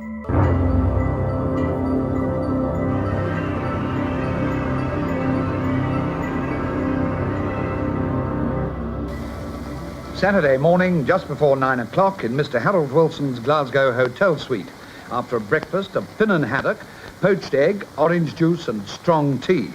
Mr. Wilson studies gratifying front-page reports of his speech in Glasgow the previous night. Only 4 years before, Cudlip and King's partnership had reached its highest point, when they decided to back a politician who seemed to share their vision of a modern Britain. He was the new leader of the Labour Party, Harold Wilson. Cecil King decided to mobilise the immense power of the Daily Mirror to propel Wilson into power in the 1964 election. I was never a member of the Labour Party, I was never a socialist, but I was at that point, and have remained most of my time, strongly anti-conservative, because I think they have not had sufficient regard for the little man at the bottom of the heap, and it was the little man at the bottom of the heap who read my paper. And I felt that we should stand up for him, see that he got better housing, that he wasn't unemployed, and that sort of thing. Did you feel that the Mirror really had a decisive influence, for instance, on any election? I would have thought we won the election for them in 1964. And the funny thing was, Pause. when they used to increase the prescription... Do you want to go first, Horace? Go on. I was No, just you going to go say that guy, the guy interviewing, he was a journalist himself, wasn't he? Well, that's tricky. I identified him as Richard Crossman, who was the Minister for Housing in the 45 Labour government. Strangely, he did a bit of journalism with the BBC, but it looks like him from the pictures. He's got very characteristic glasses and hair. Yeah, he was one of the authors of that book, The God That Failed, about ex-communists saying why they left communism in the 40s. I see. He was a Bevanite on the left of the Labour Party. And he was also a significant figure among the party's advocates of Zionism, apparently. Yeah. And he was on the NEC in the 50s. So he was a sort of a key figure. He was a cabinet minister in the Wilson government from 64 to 70. He was an editor of the New Statesman. He was that's the Fabian Society's paper. He was also I think he also had a fling with Roy Jenkins at uni. I think that's a known fact. Yeah. He was in political warfare in the war, so he did anti-German propaganda, and he did a bit of work for the SOE's propaganda arm as well, and he was an assistant chief of psychological warfare at SHAEF. I don't know what SHAEF stands for, but he got no BE for it. That's the supreme. It's like the joint body of the British and American top commanders. Supreme High, Allied Expeditionary Force, something like that. Yeah, it's like where Eisenhower would coordinate with Montgomery or whatever. Yeah. Is that where you were gonna go? Shall we carry on? Yeah. I just wanted to ask about the interview. Yeah. That's who I think he was. Yeah, Richard Crossman. But the interesting thing I think here, and this is something that Curtis isn't bringing to the documentary, is King there talking about being anti-conservative. Yeah, and I think this was a sort of a key element of the Mirror that predates this subject. But there was an interesting editor called Sylvester Bolam, who was the editor of the Daily Mirror in 1948, and he sort of set the tone for the Daily Mirror by creating what he defined as public service sensationalism. And he said, "The Mirror is a sensational newspaper. We make no apology for that. We believe in the sensational presentation of news and views, especially important news and views, as a necessary and valuable public service in these days of mass readership and democratic responsibility. Sensationalism does not mean distorting the truth. It means the vivid and dramatic presentation of events so as to give them a forceful impact on the mind of the reader. It means big headlines, vigorous writing, simplification into familiar everyday language, and the wide use of illustration by cartoon and photograph." And a commentator says, "For Bolam, sensationalism was a democratic imperative, providing the only way to inform a mass readership and enable them to participate in the public sphere.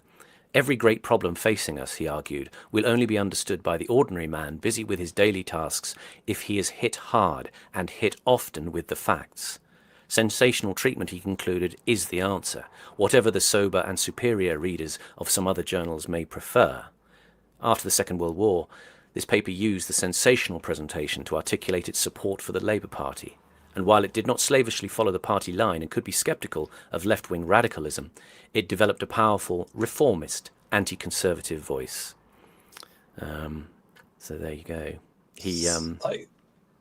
I think that this is a time when what stance a paper took mattered quite a lot as well, especially if it's got, what did you say, 5 million readers back then. And Wilson was elected, but he only had a majority of 4. In 64, in 64, yeah. What? And then 2 years later, he got a much bigger majority. He got about 100 more in 66. 4 votes or 4%? No, 4 votes. 4 people. I mean, sorry, 4 people. seats. Right, Oh, 4 seats. All right. Yeah, okay. Sorry to keep on going back to this, but I cannot get over this footage. No, seriously. How bad is it? This is insane. Watch this now. Watch. Oh, look at her lip going. Look at her lip. Her eyes. Look. Fucking hell. People are cutting this to music right now. We're watching the Chancellor of Great Britain have a nervous breakdown on live TV. Anyway, she had tired. Alex, she looked knackered as well. She looks like. Well, there's that thing from the Green Mile. I'm tired, boss. Some of my first thought. Tired, dog boss. tired. Yeah, but again, this is this thing about King. So this is this idea of paternalism by tabloid sensation. That was this idea of setting the tone for how the news, needed to grab people. Didn't necessarily need to be completely, broadsheet factual. It could, toy with the truth a bit, but essentially it had to sort of obtain a kind of moral purchase.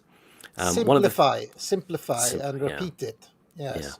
Yeah. One of the things that's known about King is he believed criticism of Winston Churchill's government by the Mirror had caused that government's collapse after the war. Interesting. He also maintained a connection to MI6 and the CIA during that period. Yeah. And he operated Encounter, the left. Encounter left-wing. is like sorry, go on. Sorry. No, it's a left-wing propaganda rag. Yeah.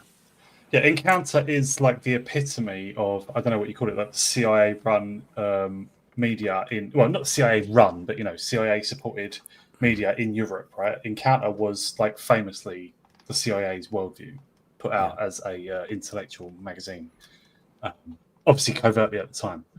It's just interesting that King obviously happily went along with that, facilitated that, but went against Harold Wilson, who was he was a leader of a sort of a Cold War Western state. I find that a bit surprising, especially as Harold Wilson was very, very pro-Israel as well. The CIA was actually, Cecil King, working with the CIA, was like going to undermine a strong supporter of Israel. But there's more to it than that, because obviously Harold Wilson, as we'll see, was suspected of working with the Soviets. Yeah. Wasn't there a bit of a switcheroo with the sides on Israel at some point, though? Yeah, in the early 60s, late 50s, weren't they seen as Soviet, and the US was kind of broadly kind of against them? Is that not true?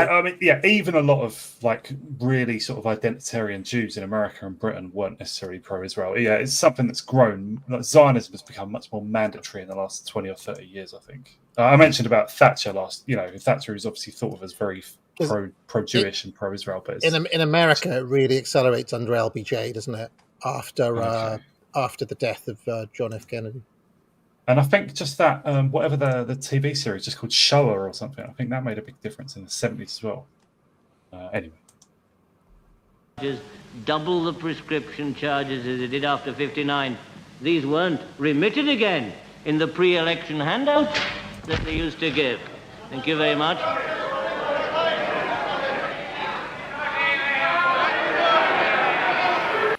I always find a little bit mind-blowing is that this is the same world as the Beatles.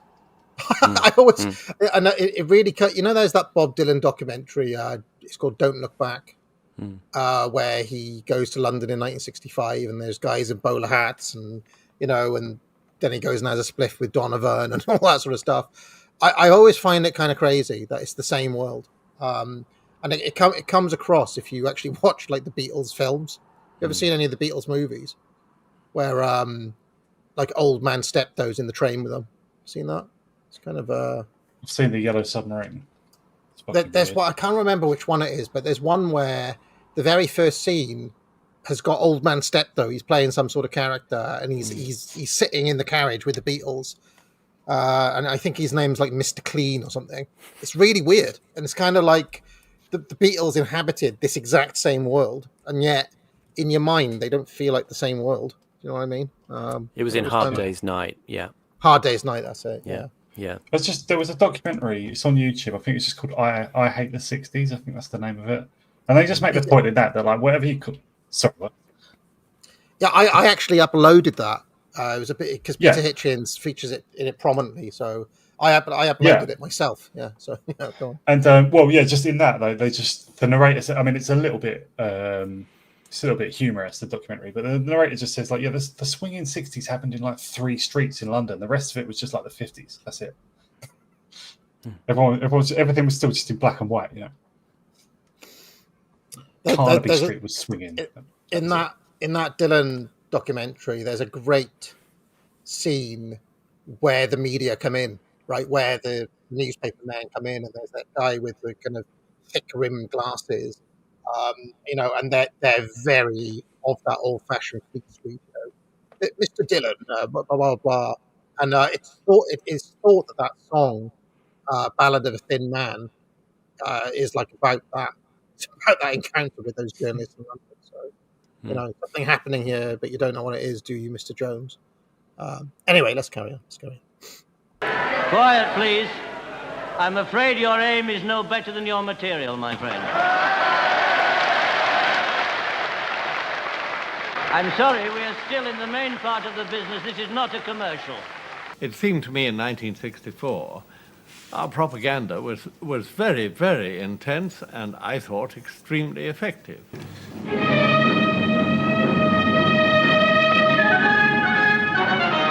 There's one basic fact. Labour has a clear majority. We have a Labour government.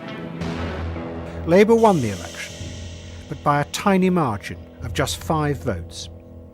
It meant that Wilson now depended crucially for his survival on the support of Cecil King's newspapers.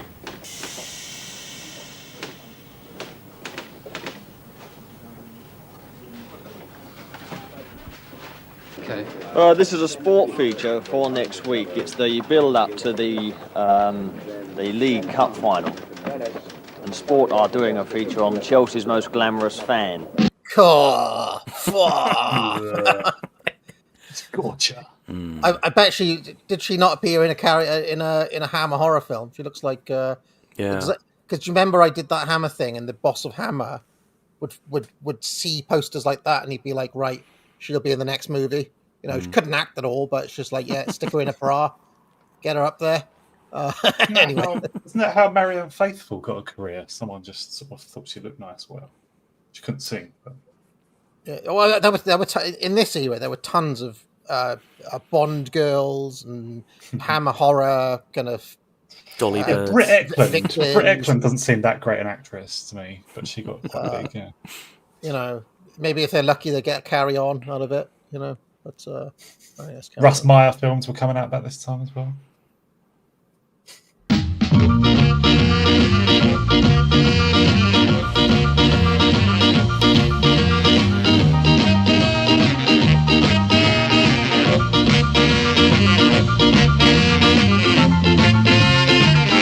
Yeah, Carolyn Monroe was a wood.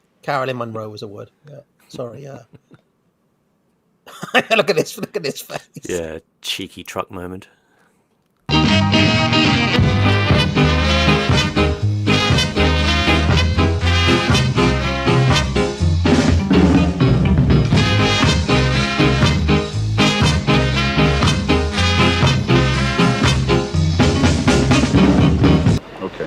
The girl murdered in the churchyard. It's the girl murdered in the churchyard. Ah, this is one. A man to appear in court today charged with the murder of cabaret artist Vicky Lane in a hotel bedroom. He's described as Frederick John Whittaker, unemployed, of no fixed address. This will, I think we'll use this one all right.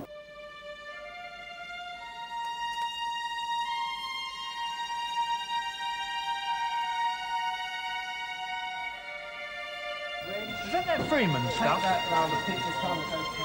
Yes, that should be small. This much is like the decision he made. Yes. The decision he had to make. We didn't have to. The decision he chose to make. Well, let's just this man. There's a choice of words in a way, now. The fatal decision he made or the vital decision he made. But it wants another word in the middle like that. Why don't you say why he chose to be a guinea pig? Oh, yeah. Well, I like the page one. It's a pity, really. They didn't do that. Yeah. You get the drama, the grief in that boy's eyes. Could have come out, but I suppose it was space was the trouble. Yeah, but Sorry, does anybody else want to know what Death Camp Bomb Scare refers to? I didn't bother looking in that the one up, 60s. to be honest. Yeah. But my automatic assumption would be something to do with the IRA, but I could be wrong. Okay. 4, there she is, look. it was an idea that nobody else did. Nobody else touched that idea. Glamour was all right. That's good. That's real Daily Mirror. That came I like from Scotland that, Yard, actually. but- They issued that. But I suppose in comparison with the front, they couldn't pull that figure. Well, that's good. Freddie Reed's having a very successful tour out there. That's number 6 he's had. After the 1964 election, Harold Wilson offered to reward Cecil King with a life peerage. But King refused, not because he disapproved of peerages, but because he wanted to be an earl, so he and his family would outrank the Northcliffes. Wilson refused because giving hereditary honours, he said, was against Labour Party policy. Absolutely based ambition from King, in my opinion. Yeah. Why settle? Why settle? Yeah. You know, I want to be an earl. Yeah. When's the last time people were given hereditary honours, a hereditary peerage? Like how does that still happen now? It doesn't, right? I know Winston Churchill was apparently offered a duchy after the Second World War, but he was considered like the hero of all time, you know, and he turned it down because it wasn't a sincere. It was just an honorary offer, sort of thing. But that's the 40s. Don't they get baronial titles? But yeah, Still, those are the kind of that's a the life kind of peerage. minor, the life peerages, yeah. But he wants to join the aristocracy proper by going on the earls. Yeah, for some reason up to you're called a dukes baron kind of now. ladder. Yeah, for some reason you get like as a life peer, you still get called a baron, which is a hereditary title in the old days, right? But earl and above still seems to be actually hereditary. But I can't think of anyone who's been given one. Well, a baron would get an estate. Do they get estates with the life peerages, or not really? No, for some reason they just sort of merged the two things together at the baron level, right? Like Thatcher was made a baroness, but she wasn't given any lands or anything. There was no fiefs. I think you get a sort of nominal, you know. I mean, what did Toby Young? He's probably like Lord Young of Acton or something like that. He doesn't get any And of there was Acton though. Conrad Black was Baron Black of Crossharbour, but he wasn't given Crossharbour to be the baron of or anything. It's just in language. Oh, did you say Toby Young is a lord? Yes, He's he was Lord ennobled Young, recently. Yeah. When did that happen? Oh, in the And last for what? couple of months, I think. Yeah. For what? What for shit posting on Twitter? Oh, I don't know. Being pro-Israel. I suppose for services too, etc. FSU probably, I guess, and he started free schools, and Toby starts institutions. That's what he does. I mean, like him or loathe him, he does set things up that have continuity and some durability. So yeah, he's But still, the Free Speech Union, for instance, defends people from what the people who gave them a peerage do to people. So, do you know what I mean? Like the last government would have given him the peerage, right? Given him the lordship. And the FSU defends people against what the last government did, free speech-wise, right? I'm sure the irony's not lost on him. But presumably Starmer could have vetoed that, couldn't he? You could, like any prime minister does have the power to unlord people, I think, but they never do. Yeah, I think if you have leaving honours or as you're leaving office, I think it's probably seen as bad form to countermand it unless somebody does something really naughty. But we will, when good people get in charge, we'll unlord everyone, right?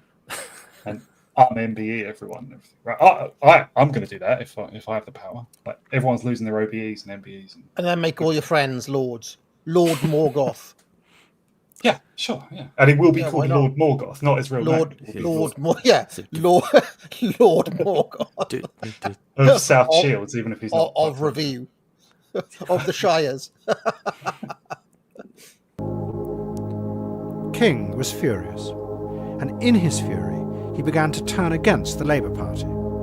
King was convinced that he was a man of destiny, and Wilson had failed to see that.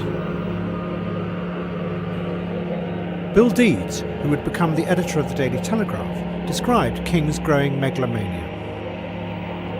Cecil King summoned me to an audience, Deeds wrote. In the presence of Hugh Cudlipp, he began to let fly at me on the arrogance of ministers, their failure to consult him, or indeed to appear the least interested in anything his newspapers had to say. He was convinced that ministers should benefit from his advice. King wanted to use his power, Deeds wrote, to get close to the inner ring of government decision-making. Like Rothermere and Beaverbrook before him, Cecil King was seeking a dangerous bargain.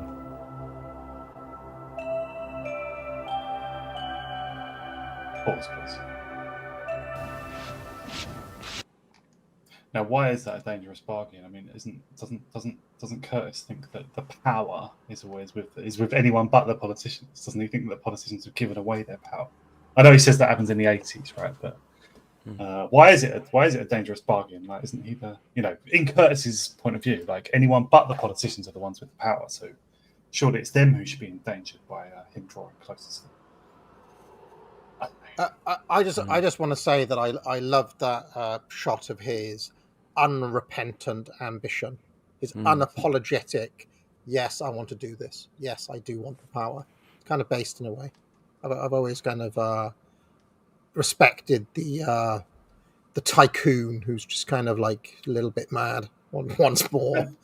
And in a time of such shit politicians, there is some justification for it as well. It may not be ideal, but it's natural that other men of influence would begin to get ideas of taking over when the politicians are so dire.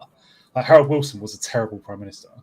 I'm sure the people, like Home and Macmillan. I mean, it's not a million away from Elon Musk now. Who, right. We find ourselves sometimes cheering for Musk, right? Even if he's a dick, Yeah, well, he's currently going to war with the Trump admin, Right. and Trump is threatening to deport Elon Musk as we speak. So it's kind of a crazy shit. But it's basically the same story, isn't it? It's the same. It's I mean, we haven't mentioned it yet, but it's Citizen Kane. It's the story of Citizen Kane. It's the same thing. I bet Cecil King watched Citizen Kane and was thrilled by it. He got ideas. He literally is a real life Citizen Kane. It's interesting, isn't it? You can't imagine Rupert Murdoch ever having demanded to be made a duke or something, can you? Because he knows that doesn't really matter. Yeah, he's made his own. He's part of a different mafia. He's made his own. He's dealt with the real life consigliaries and so on.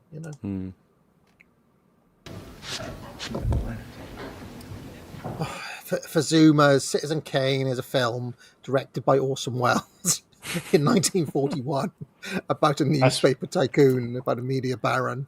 Yeah, that's one black and white film that I can recommend to anyone. It's bloody good. It's a very good film. Good, very good film. Our main concern is how do you feel about reading that? Too far. It's a bit too far away. Isn't Yep. it? Oh, it's much further than I usually have for party politicals. I've got to be called away for a phone When we're ready, call. we'd like to have a dry run, please. There is one question I want to deal with right away. The results of the general election show that the government have only a small majority in the House of Commons. I want to make it quite clear that this will not affect our ability to govern. And the first thing that I want to say to you tonight is that my colleagues and I pledge ourselves to do everything in our power to serve our country and our people. There is one question. Is it on? Yes, right. Sorry. We have interrupted you for a telephone call. Yes? King now decided to turn the power of his newspaper empire against the Labour government. He bombarded Cudlipp with instructions to use the Daily Mirror to attack Harold Wilson. Cudlipp realised that his relationship with his mentor had changed.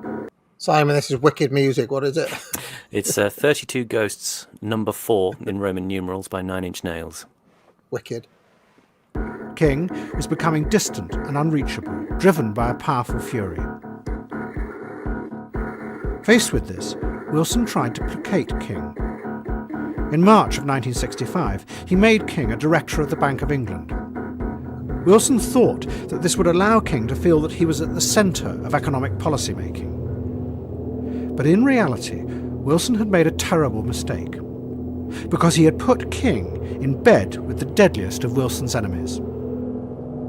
He was the governor of the Bank of England, Lord Cromer, and he was convinced that the Labour government's economic policies were going to destroy the country, and they had to be stopped. And he gave Cecil King a political focus for his disappointment with the Labour Party.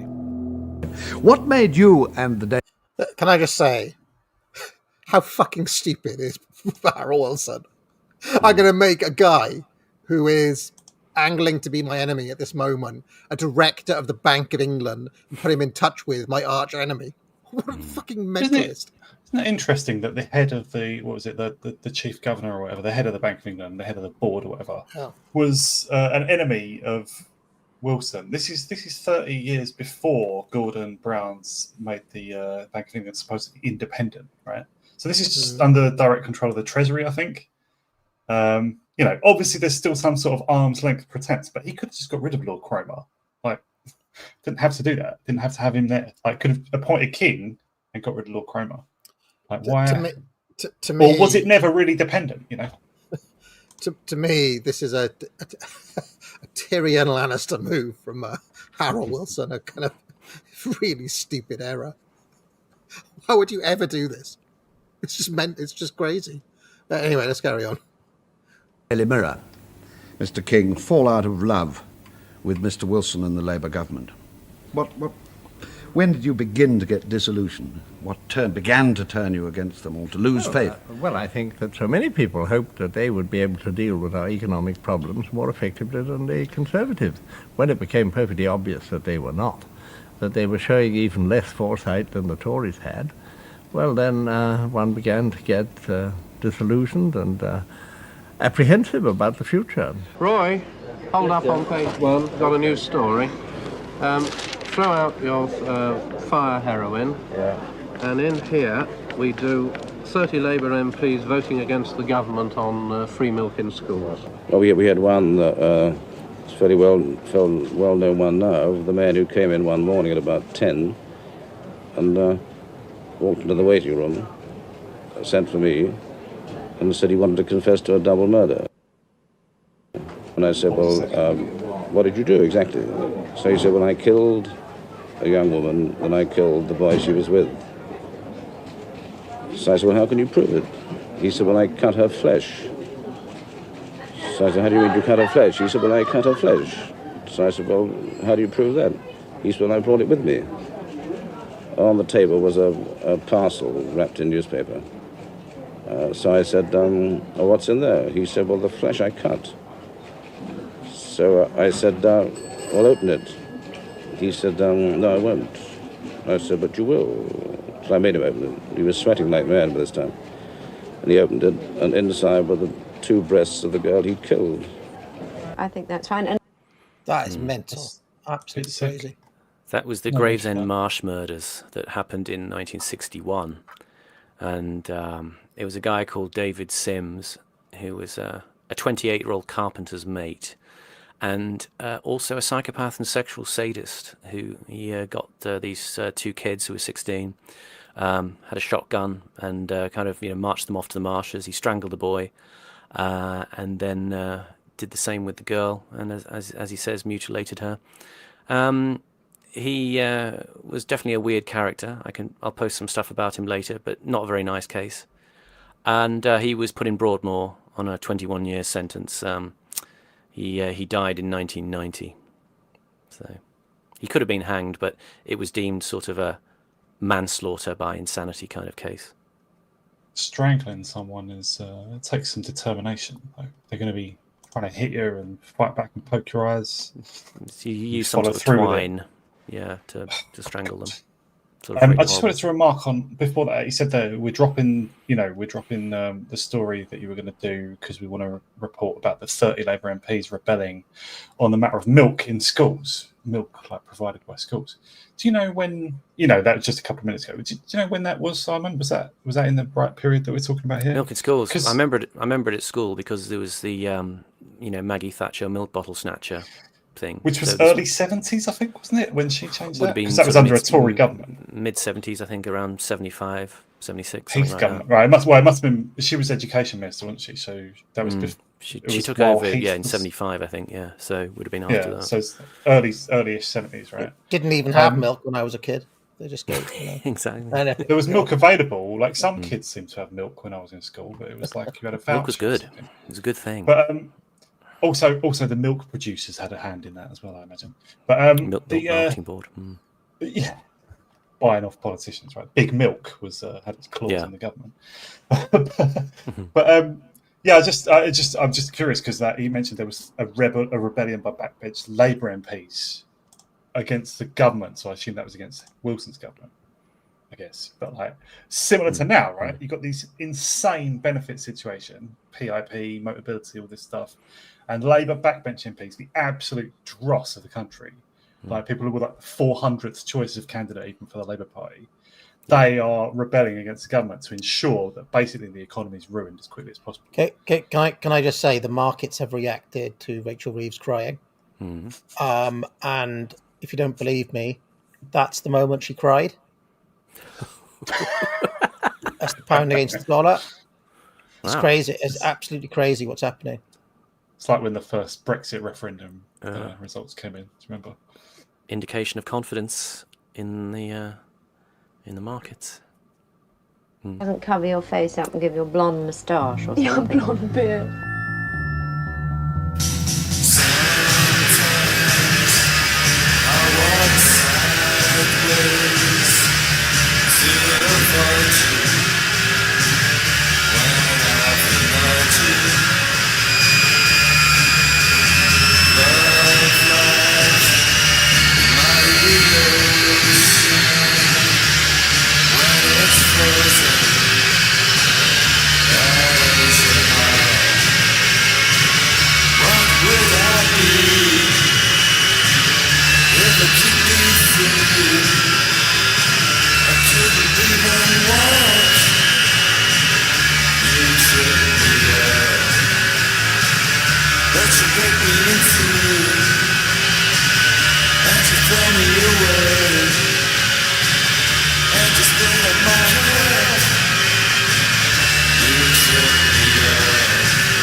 And I said, why didn't you go to the police? He said, I'd rather come. I've always been a mirror reader, he said. I'd rather come to you first.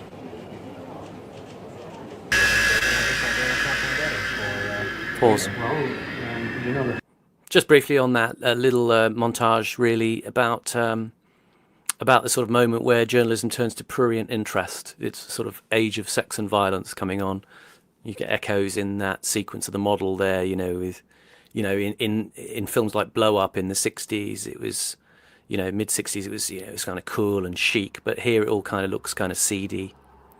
And, this contrast between the sort of very sedate studio interviews at the BBC and the newsroom, which is just like a factory.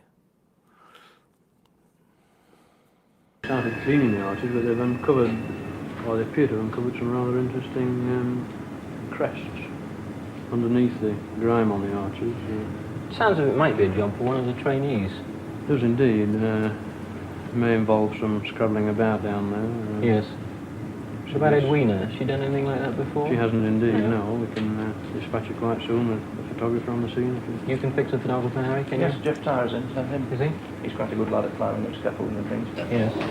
The wicker arches are being cleaned as part of the Operation Spring Clean year. If you've any problems, you better ring me from down there. Otherwise, can you be back in an hour with the story? Certainly. Okay? Take that with you. Thank you. Lord Cromer had run Barings Bank before taking over the Bank of England, and he was a deeply conservative figure.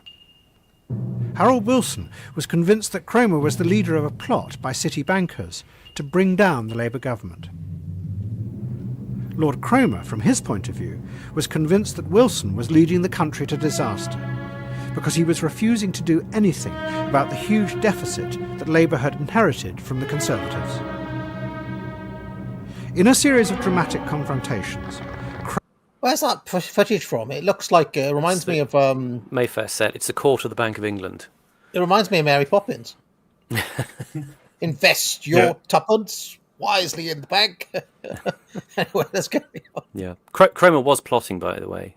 He did actually sort of have his own network of people he was talking about, essentially deposing the government. This was just before King actually joined the bank, so meeting of minds. Somebody mentioning Barings Bank, there was a whole documentary on what happened to Barings Bank, which we covered. I can't remember the name of the episode, but it's the one on Nick Gleeson. £25 billion or something was it called? Yeah.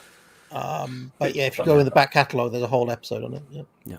Well, like just what I was saying before, just why, like Wilson had the power to get rid of Cromer. He didn't have to put up with a seditious head of the Bank of England. And yet, even though he knew that he was plotting against him, he just left him in place. I don't understand that. Cromer told Wilson that he had to cut almost all his promised policies to reform and modernise the country. Otherwise, there would be an international collapse of confidence in Britain. And that would destabilise the whole global economic system, Cromer said.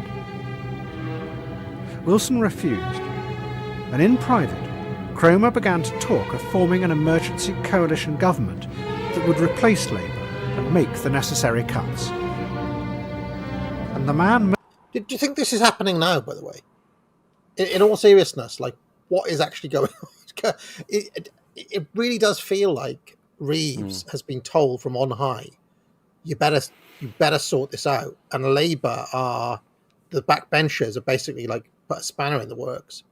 It feels like this may all be happening again, because clearly something is not right there. And it's kind of interesting. It's also interesting that the governor of the Bank of England feels he can take it upon himself to replace the Prime Minister, as happened with Liz Truss. With Liz Truss. So confident. I was going to say, with Liz Truss, when she was got rid of it, it did seem that there was a coordinated op, and lots of people said, yeah, Andrew Bailey, particularly at the Bank of England, seems to be organising this. I don't know whether, I mean, that was rumour, but you know, if it's happened twice, yeah, you'd expect it to be happening a lot, especially as they can just get away with it. This guy Cromer got away with it, Andrew Bailey got away with it. And also, increasingly, politicians think that Liz Truss said, after she was in power, she did an interview with, I think, Connor Tomlinson. She said, yeah, like the ONS, I think it was one of the parts of the civil service that was just used to pressure me into accepting infinite immigration when she said she wanted to reduce it. I think she's lying when she said she wanted to reduce it. But anyway, that's what Rachel Reed is saying, that the office of Fiscal Responsibility is basically imposing her budget on her, and there's nothing she can do. OBR, Office of Budget. Sorry, OBR, yeah. OBR, yeah. Sorry, yeah. And it's like, yeah, but you can close the OBR. You're the government. They're just I saw Aaron Bastani tweeting that yesterday, actually, that they should close the OBR. Yeah, you don't have to obey any of these things. Politicians, I think, they in the first place, they like the pretense that these things are at arm's length, because then they can not take the blame for everything. But then they've actually begun to succumb to it psychologically, and they actually think they can't step. They think that the civil servants are in charge. They discount their own executive power somehow. I think increasingly they don't realise. The thing is, we don't know what they do to them, though. We don't like. I always remember Boris before and after the COVID U-turn, and it's like, oh, all of a sudden, do you remember Boris has got COVID? And then when he came out, he was a shell of a man. It's like, what the hell have they done to him?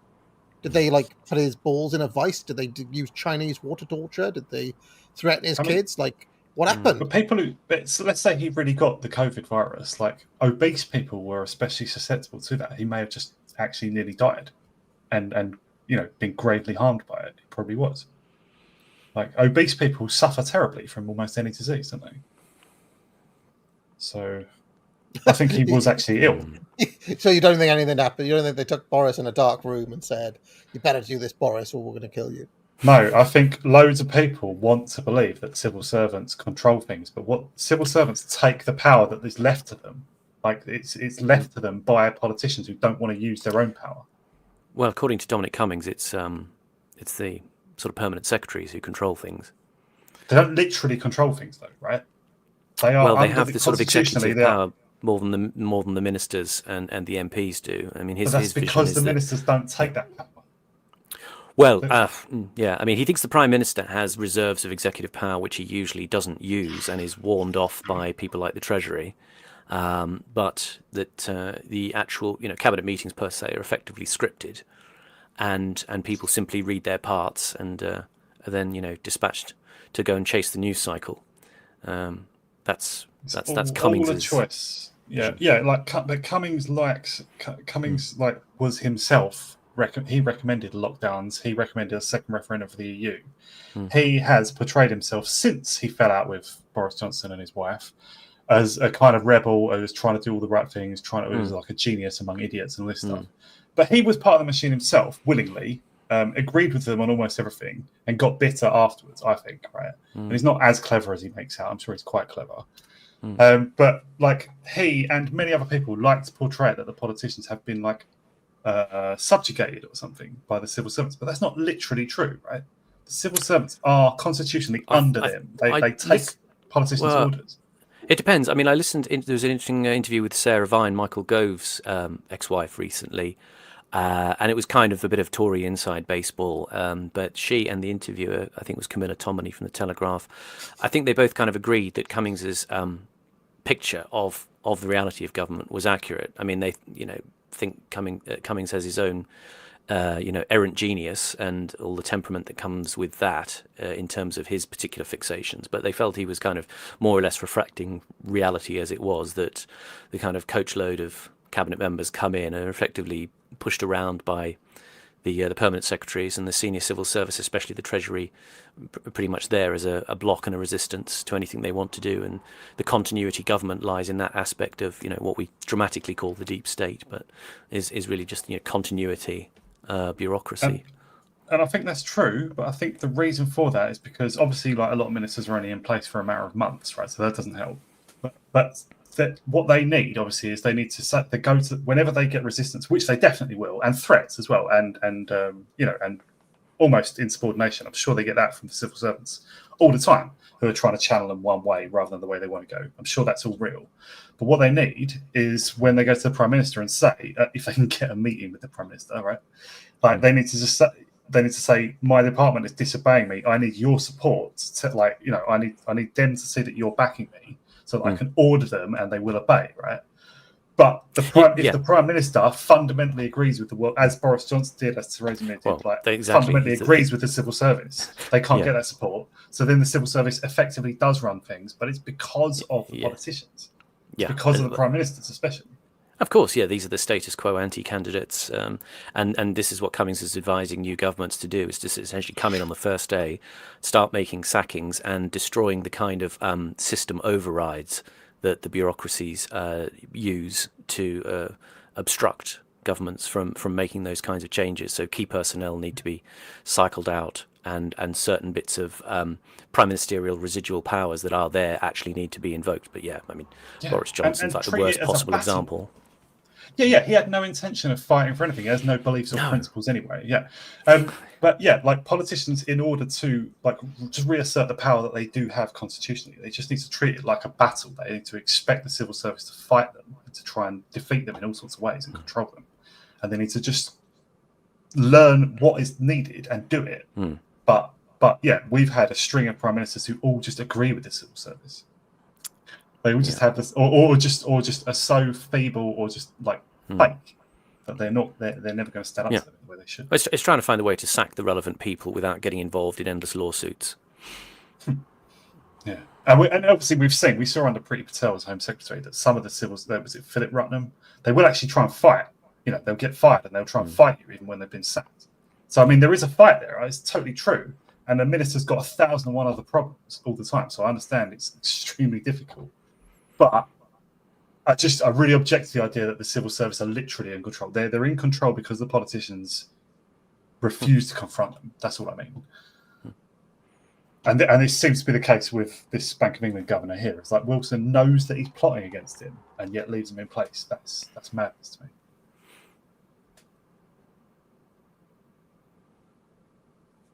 Nope, it's not playing for some reason. It's because our insights are so searing that they've actually stream torn up. Us, yeah. Adam Curtis can't exist in a world where the cabinet secretary for YouTube has taken an executive decision.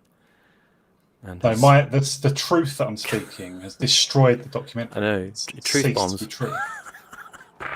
Literal warfare. You've Truth. truth nuked the stream. Truth. Which I will take credit for. Camilla Tominay, what a joke. Stop playing. I'm just filling gaps while you're trying to find the way to play it again. It's not playing. Oh, it was all going so well. Horus.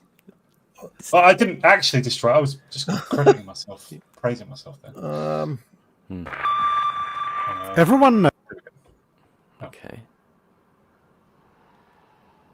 Taking over the Bank of England, and he was a deeply conservative figure. Harold Wilson was convinced that Cromer was the leader of a plot by city bankers to bring down the Labour government.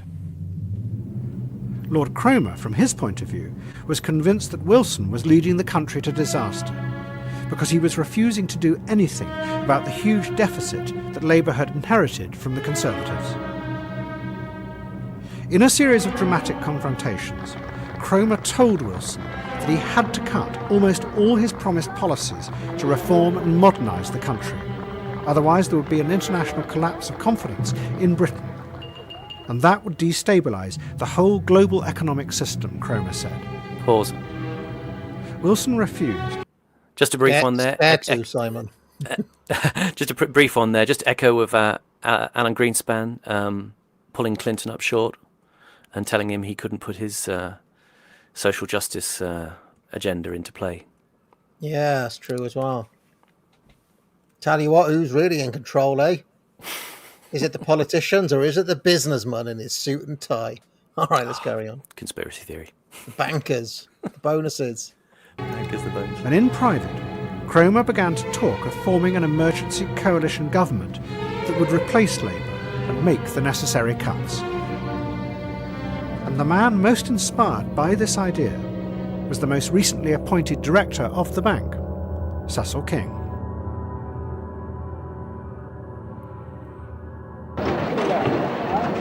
I still can't get over the stupidity of it'd be like Batman trying to punish one of his villains, or Superman trying to punish Lex Luthor by sticking him on the board of the people who could take him out. The fuck is he doing? Keep your friends close and your enemies closer. In fact, give them the Bank of England. Mental. As a result, King increased the Daily Mirror's attacks on Labour to a ferocious level. And in the process, he began to break the tacit and unwritten agreement of what journalists should and shouldn't report about politicians. This came to a head when the Mirror attacked the Foreign Secretary, George Brown, for being drunk most of the time. This was something new in journalism, and Brown was outraged. May I put to you what Mr. Hugh Cudlip wrote in the Daily Mirror this morning, and that, as you know, is not a... He wrote it himself, did he? I understand so, but I can't speak for him Very personally. interested. The Mirror article said that there were two personalities in you, Mr. Brown, the statesman, and George, whom they referred to as a clown. Now, they said that Mr. Brown should take George aside and tell him to behave like Mr. Brown. Now, what's your reaction to what they're trying to get at there? I didn't know that Mr. Cudlip wrote it. I'm very interested to know that he did. I think there are two people in me, and I think the country has to make up their minds whether they will accept me as I am, or there's not the slightest chance of me changing. May I put... What an answer. But I didn't weasel. Not a politician's answer at all. It does get worse though. It is a bit of a car crash interview, and yes, George Brown was very much a drunk, very much an alcoholic. Yeah, I think even all the other knobheads in that government all thought he was just an obnoxious prick as well. And also, he was like one of the most pro EEC as well. He was one of the reasons why we joined and stayed in the EEC. I'm impressed with his opening gambit. I'll grant you, brazen it out. It could get worse, but starting with that as your opening gambit is a Chad move. To you, one other sentence in this Mirror article, which a lot of delegates have read and were talking about, and that's the first sentence. The trouble about Mr. George Brown, says the Daily Mirror, is not that he drinks too much, but that he shouldn't drink at all. Well, look, if you didn't drink at all, Mr. Day, you would die, wouldn't you? Every one of us has to drink something. I presume they're referring to alcohol. All right. His second answer was less good. Less good. Oh dear. Okay. All right. And you drink alcohol? Yes. Yes. And Mr. Cutlip drinks alcohol. He's changed the alcohol he currently drinks, but he drinks alcohol too. Nobody would pretend that Sir Winston Churchill didn't drink alcohol. It would be absurd to pretend. But there was then an unwritten rule that you didn't say it. Now today, we are opening the whole lot up. All right, I'm not pretending that I don't drink alcohol. I work jolly hard. Power without responsibility has been the prerogative of the harlot through the ages. Pause. George Brown died of liver cirrhosis in 1985. I see, yeah. Did he say the prerogative of the harlot? That's right, yeah. I don't know who that's from, the original quote. I can't remember. But yeah, he was the man who, Private Eye, coined the phrase tired and emotional for being drunk. Now applied to Rachel Reeves. I'm loving these supervillain shots of King, by the way. They're just unrepentant, just kind of like, yeah. Are you applying this quotation now to press publishers of today, and if so, who? To anybody on whom the cap fits. Foreign Secretary, thank you. Again.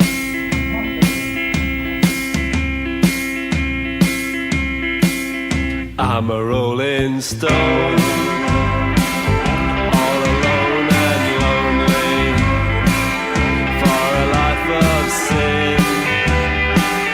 I've paid the cost when I pass by. All the people say, just another guy on the lost highway. Pause. I was just a... Hugh Cudlip, he had two parrots. One was called Bertie, and he trained Bertie to say, "Buy the Daily Mirror." And later on he had another one called Bobby, who he trained to say, "No comment, tell the press to go to hell."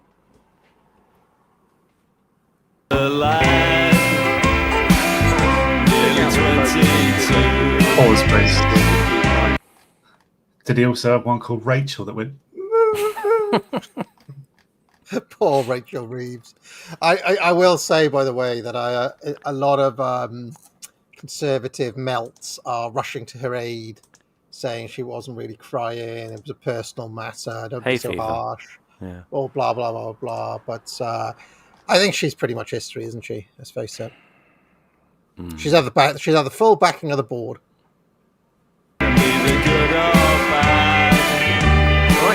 Just a kid like you. So that was another guy who hadn't got there, of course.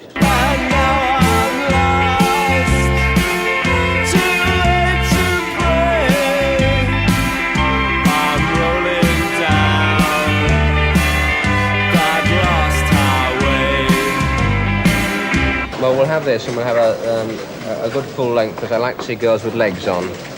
I believe that's the way they were born. Because that's the point about news, really, isn't it? We all think of news as something definite, absolute, but there's a whole set of filters news has to get through before it reaches us. News, as it does finally reach us by press or television, may have very little to do with the really important things that have actually happened. Can I ask a question about David Frost? When did he transition from being this kind of punkish, cool young guy? So, like, because when I was growing up, David Frost was like the establishment. He was just like the most respected journalist around, and it's almost like the voice. You know, in America, there was that guy Cronkite. You know, he was kind of like that when we were growing up. He did the serious interviews with top politicians. When did that transition happen? I think that happened in a sort of period in the 70s where he was kind of a bit off track. I mean, you know, famously there's a film Frost Nixon about him interviewing Nixon, and I think there was probably one of those kind of wilderness years for him that was, you know, that had a resurgence because of those sorts of heavy-duty interviews. After he'd run that satire program, That Was the Week That Was, in the early 60s, which was kind of very influential, you know, brought through a lot of comedy talent from his Cambridge Footlights world. And then I think he had his sort of period of leaning into the statesman-like interviewer at a certain point. And that's what he became when you saw him, you know. So, but you know, I don't know exactly when it was. I don't know too much about Frost's history, but that's a rough sort of calibration point. He was famous for interviewing like prime ministers and like top level people, wasn't he? Yeah, sort of leaning on them a bit. Yeah. Didn't he interviewed the Shah famously at some point? I feel there's that quote that that clip that goes around. I'm pretty sure that's with David Frost. But anyway, let's carry on. How long does it take to clean a coat of arms like this, Mr. Fisher? Well, on this coat of arms, we had between 4 and 6 inches of dirt and grime on the coat of arms. Abrasive blasted the whole of the coat of arms to bring it up to this standard. Are you finding any difficulty with all the traffic passing under the bridge? Well, our foreman seems to think that the traffic flow is much improved by the scaffolding being erected. Do you mean people are going by it out of interest to see what's happening? Well, I think we've had 1 or 2 visitors as well. Well, it's in twice and it looks silly. In 1968, Cecil King's megalomania ran out of control. And such was the power of his onslaught that he began to poison and corrupt the relationship between... Admit it, though, you'd love to sit in a massive armchair plotting the downfall of prime ministers, wouldn't you? I mean, he's literally sitting in a massive chair planning stuff. It's kind of, none of us will ever get to do that. The press, politics, and the City of London. Out of it would come a paranoia that would haunt the Labour Party for decades afterwards. Labour were now governing in a state of continual economic crisis. Again and again, they had been hit by runs on the pound and had to turn to America and the IMF for loans. Where are the Americans? Have you got any money here, John Harvey? No? We could pay up to 3 7/8, it's damn sure. Can you lend us all? We're desperate. Cecil King talked obsessively of a coming apocalyptic social and economic crash. And he told Cudlip that he was going to intervene personally to save Britain. King began to talk privately to Labour cabinet ministers about getting rid of Harold Wilson. And he invited them to join a national coalition government composed of businessmen and himself. How cool would have that been? Just like, we're going to have just a rogue national coalition government of non-politicians in an emergency. I'd fucking love to see it. That's what should happen now. Let's say Rachel Reeves crying crashes the pound or whatever. We should have a national emergency Rupert Lowe-led government. Just bring them all in. Yeah, Lord Sugar, stick him in. You know, and anyone who's anyone. A national emergency government led by like business guys. That'd be awesome. You've ruined it with Lord Sugar. Sorry, I might have Lord Sugar. Oh, he was trying to go for a cabinet of talents there. I was trying to think of someone from across the. I repeat my objection. Richard Branson. Yeah. You'd bring some of them in nominally. Yeah, but then you'd make an example of them and kick them out. You see, sometimes you bring them in just to get rid of them. Yeah, Lord Winston. You can be part of it. You can be part of the Dream Cabinet. You know, and Johnny Ball. Zoe Ball. Fat Boy Slim and Zoe Ball. Yeah. No, there's too much fighting between those two. The People's Cabinet by AA. Oh, it'd be amazing. The People's Cabinet. The guy who's the main Paul Hayton, bring him in for some reason. Why not make Sir Paul McCartney? He's still alive. A couple of years. Billy Shears, let's go for it. Keith and Mick, they're still alive. Stick him in. Sorry, didn't this start with like press barons, and now we're on just like pop stars? Old pop stars. It's a Boomer Truth cabinet. Ray Davis, stick him in. That'd be amazing. Donovan. Rod Stewart, No, Eric Clapton. It'd be an absolutely based government. Subtle balance of forces in there. Yeah. Because the truth of interdependence is this, and let us get it clear. Then King told Tony Benn of his plans. Benn immediately rang Wilson to warn him. And then Benn told The Guardian. This is footage of Cecil King and Hugh Cudlip, filmed by chance on the morning The Guardian revealed King's plans for a national government. Some of their facts are accurate, some are not. Some are untrue. Sorry, what's the music underneath Hans Zimmer, Simon? I don't know. I've got in my notes here that there's a track called Being Boiled by Human League, but I don't know if it's this one. It's been a while since I sort of did the music review for this one. Some of the bits I couldn't identify, but it didn't sound like anything I knew. It was a little bit Carpentry in ways. That was I thought. Jeremy Clarkson. Just stick the top gear crew. Clarkson, May, and the Hamster. Stick them all in. Yeah, make Clarkson Environment Secretary. Anyway, sorry, Horace.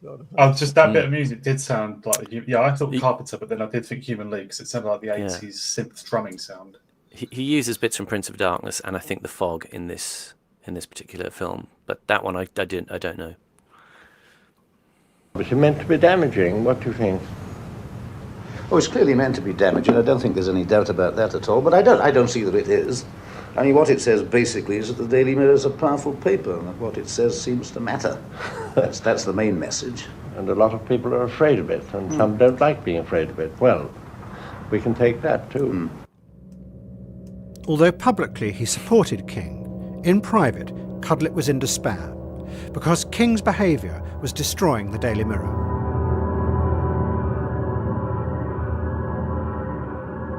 Cecil King, I felt that the time had come for him to go.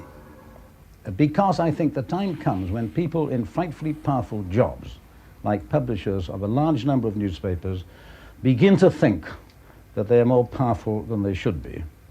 And I thought, and still in retrospect believe, that the time had come when Cecil was exercising power rather than endeavouring to exercise influence.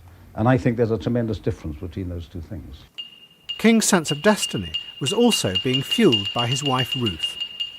She believed that she was a psychic and had told King that he had superior powers. Literally Lady Macbeth. Mental.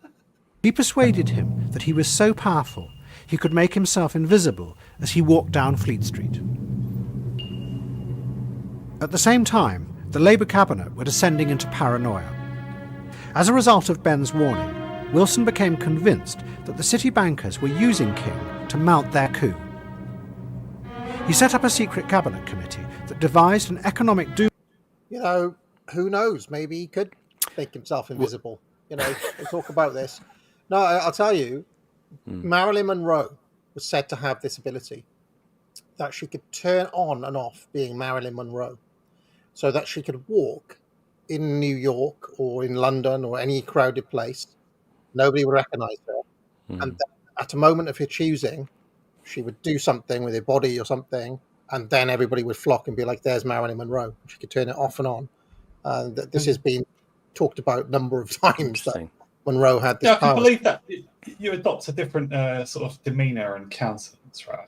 And deportment, I suppose. Yeah, I can imagine that. But also, probably the Marilyn Monroe that we're all familiar with is her from photo shoots and movies, right? Where she's like heavily made up and dyed hair and stuff, right?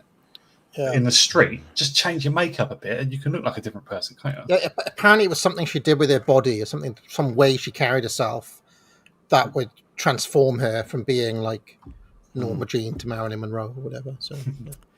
Just on this section, the idea that Wilson, was just sort of imagining that things were going on. He was really informed to an extent by direct feedback.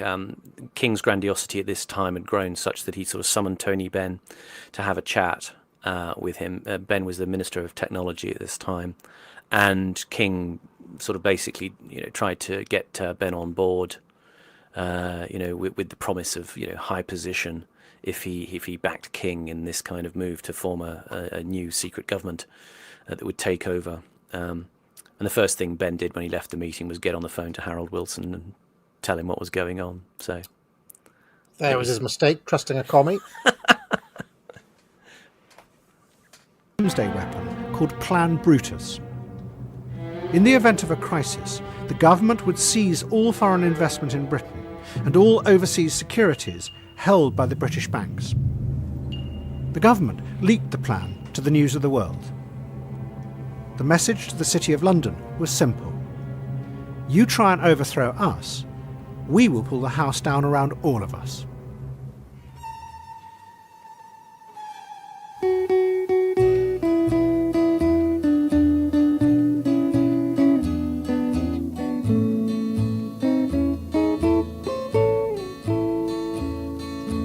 Dark moon,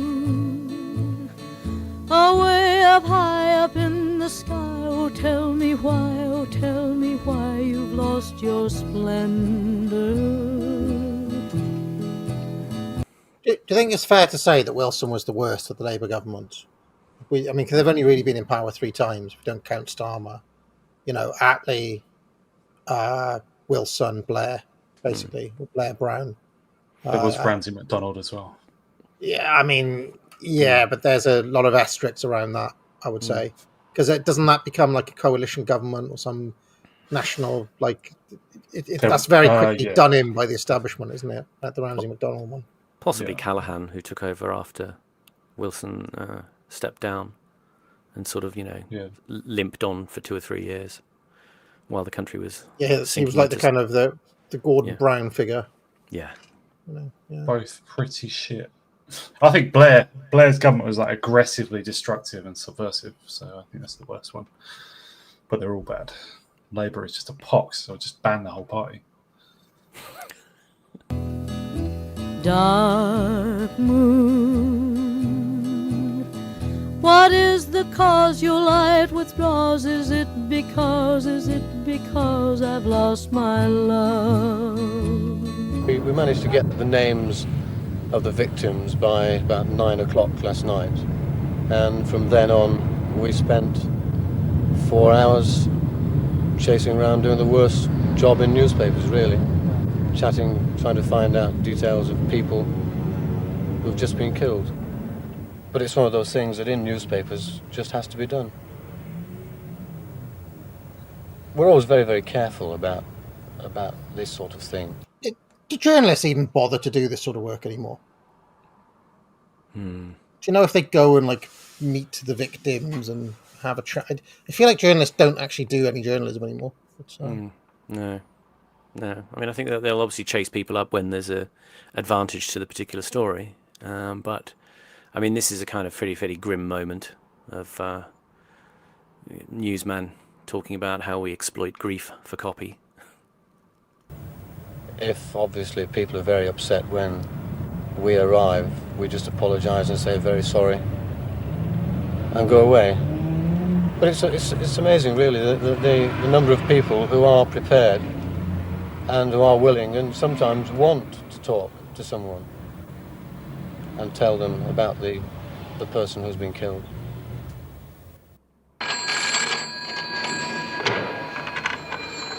Hello, reporters. Mortals have dreamed of love's perfect schemes, but they don't realize that love will sometimes. Thank you very much indeed. Thank you. A dark We have to make up something. What are you doing? What have you been doing today? Today we went shopping this morning. Well, Miss Gibraltar is supposed to have made a statement in Gibraltar before she came here presumably about the situation between Spain and Gibraltar. Yes. As far as we're concerned, she didn't make it because we can find no evidence of her making it. The only thing we want to do is to get them both in the contest with no hard feelings. Yeah. This is just a publicity stunt because Miss Spain was saying before she was going to go home unless you suddenly found 75 places for all her relatives. I don't think it's a publicity stunt. I don't think she would have chosen this for a publicity stunt. It's a bit strong, you know. Is it possible to speak to Mr. Gorta's official chaperone rather than the Mecca chaperone? And you see, Not as so far as far we're all we've concerned. had is the Mecca side of it. Yeah. We've not spoken to the Gibraltar Well, side of it. once she's in the contest, our side of it is Gibraltar's side of it. Are you with me? Yeah. In May 1968, Cecil King decided to act and bring down the Labour government. He began by inviting Lord Mountbatten to dinner. Mountbatten was at the heart of the British establishment. He was Prince Philip's uncle and a trusted confidant of the Queen. Imagine how based he was. I bet he was immensely based. King told Mountbatten... Sorry, pause a second. Sorry, I just want to dispute that. He married Edwina Castle, the daughter of, I think she was the daughter of Ernest Castle, one of the extremely rich, not ethnically British financiers around King Edward VII. The guy who was called the King of the Jews, not my name. I didn't make that up. And Louis Mountbatten also by some reports, was also a child abuser, some people say. I'm not sure if that's true. Oh, right. But there's a lot of different rumours about it.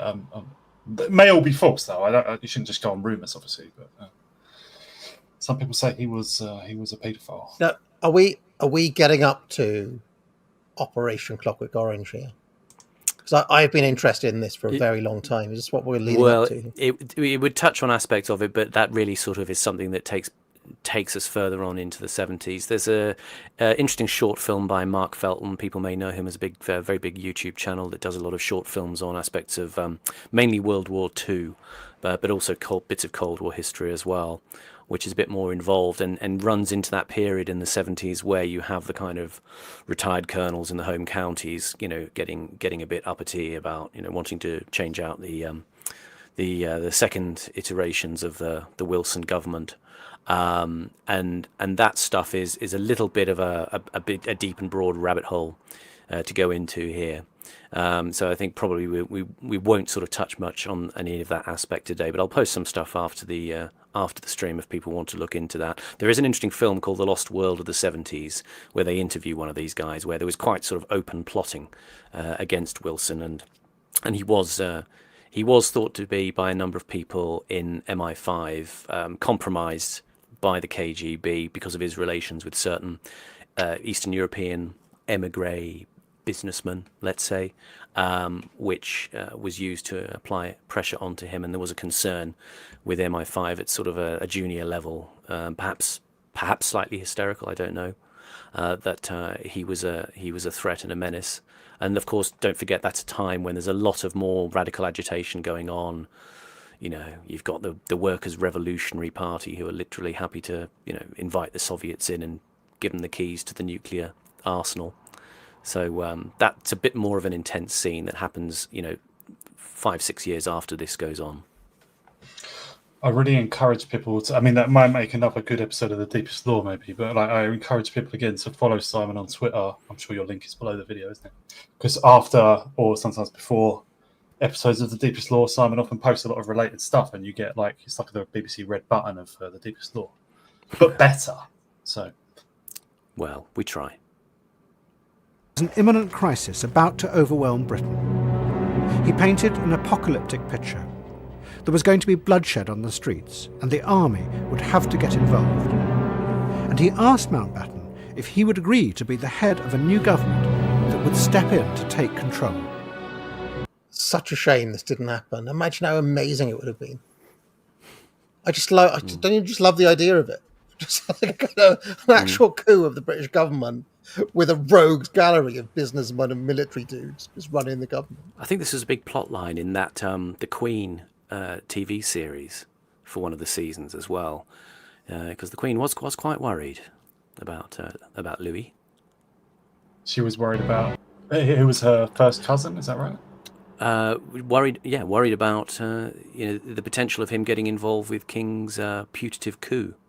Right. Mountbatten had a friend with him called Sir Solly Zuckerman, who was the chief scientific advisor to the government. Zuckerman got up and shouted at King, "This is rank treachery." He told Mountbatten to have nothing to do with it. Pause, please. That is interesting. Solly Zuckerman was a very close friend of Edward Heath as well. And Edward Heath personally hated Harold Wilson. But here we see his best friend obviously furious at the idea of... I mean, fair enough. Like, you shouldn't necessarily overthrow democracy. Sorry, I'm departing from your view there, AA, a little bit. But, yeah, Solly Zuckerman, it's an interesting link between Mountbatten and Heath, and also standing up against King in his attempt to overthrow Wilson. But King was undeterred. The next day he took personal control of the Daily Mirror's front page and published an article demanding that Harold Wilson resign. It said that the government had lost all credibility, all authority. At the same time, King resigned as director of the Bank of England and announced publicly that the government had been faking the size of the deficit, that it was far higher than they were pretending. This caused complete chaos in the city, and another run on the pound began. This is absolute mad lad stuff. He's trying to coup the government. It's fucking incredible. I love it. I wish somebody would do that today. It's incredible. Imagine somebody just goes completely rogue. Elon Musk is the only person mad enough to do it, by the way. But there is like a tier list of coups, though. You know, some coups are rubbish and they don't work. You know, like the one against Gorbachev. It lasted like 2 days and they all just shat themselves. So coups can be rubbish. But they can be great, obviously. Treason doth never prosper, for if it prosper, none dare call it treason.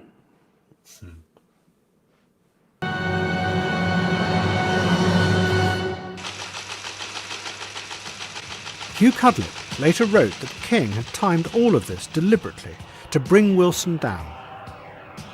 King was convinced, Cudlip wrote, that in the political chaos there would materialise the moment that he had prophesied, when he would exercise direct power and save Britain. And now Cecil was dismissed, but it's so silly a word to use with so big a man.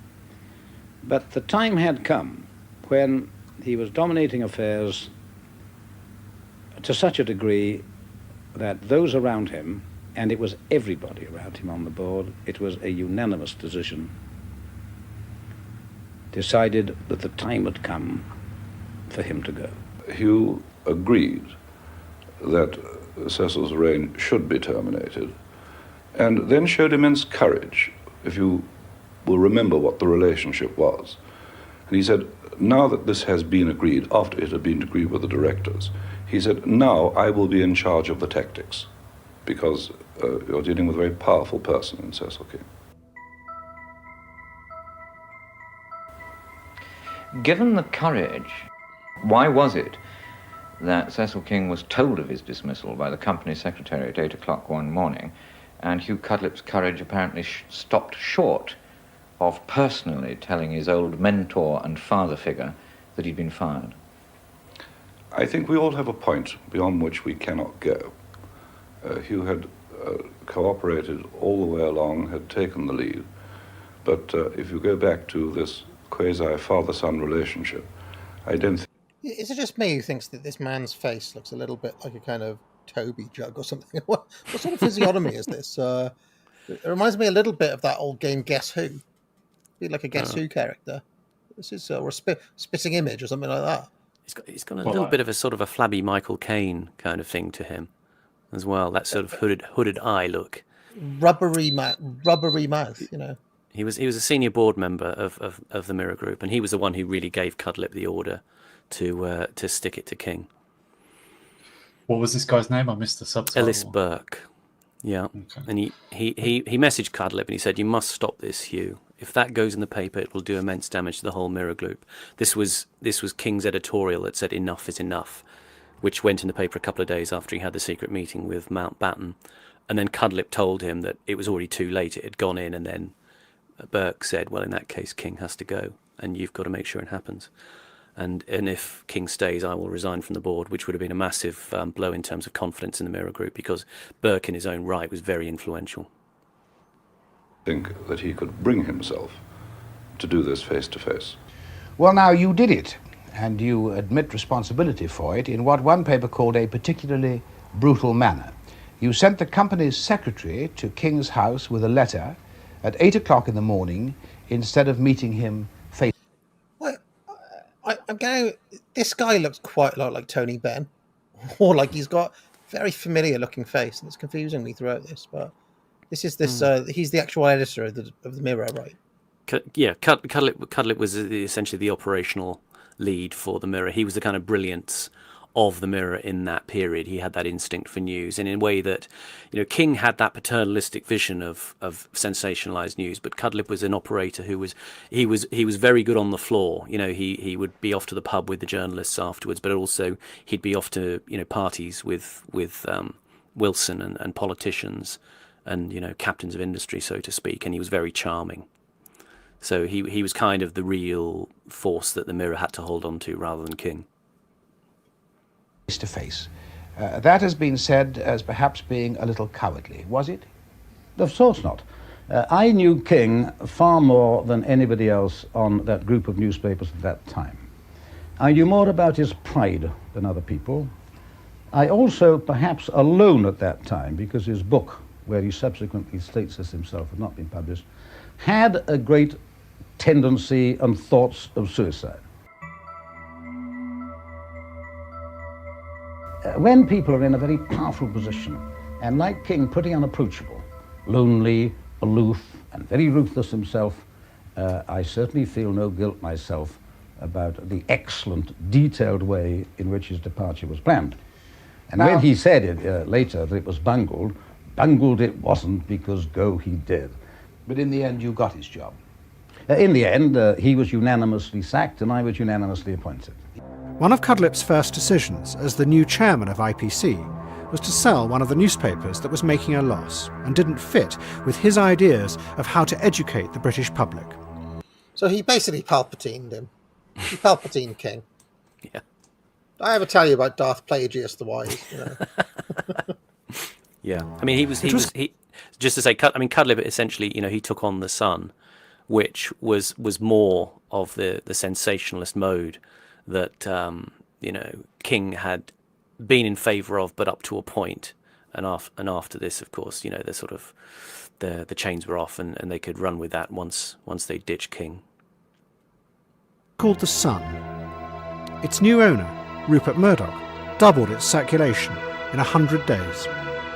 That kind of shot that I just was doing with Carol wouldn't get into the Mirror. It may make the Sun, but it won't make the Mirror. This is Carol if I'm shooting her for the Mirror. Can you stretch up? Far more conservative. She's still covered up.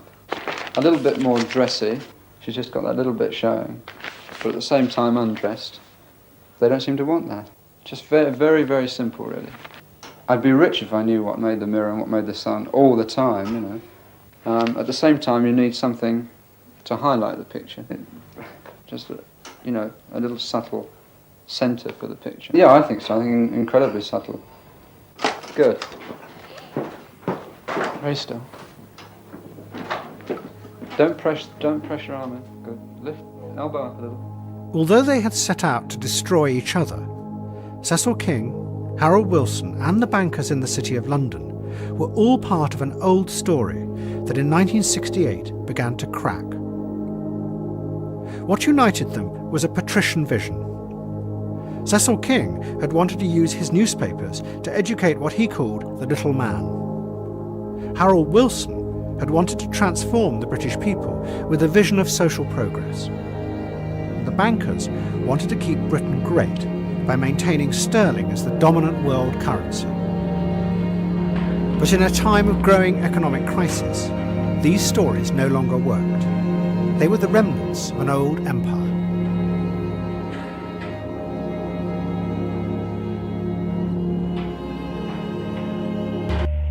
Rupert Murdoch had another story. He wanted to attack the British elites and their patrician snobbery. Instead of trying to change the British people, you should serve them, he believed, and give them what they wanted.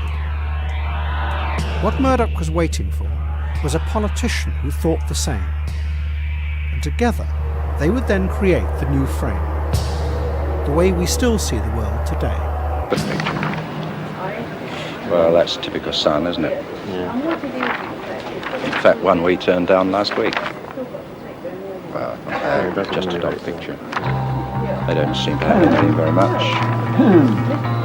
It's all, I never like newspapers serialising books. It looks as though they've got nothing else to put in the paper. They're all stock pictures.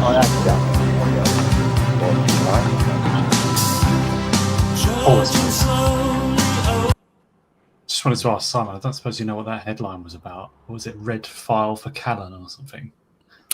No, I didn't take a note of that one. It's just there's one person I know called Callan. It wasn't his real name, it was just a nickname, but it was a mercenary who served in Angola and was eventually captured and executed. I just wanted to, it would be about the right time. That was happening in the 70s. So anyway. 60, well, this is 68. Right, okay. This is, I think, from the cases that we saw early in the film, this is actually footage that was later in the year. King goes on the 30th of May, and I think this footage that was done around October, based on one of the cases that one of the journalists brought up earlier in the film about a court case that was heard on the 7th of October in 68. So it's around that time. Okay. All right. Jeff, urgent. Now, look, I'm going to stand the second edition as we were doing it. Right. All we were doing is parliamentary results in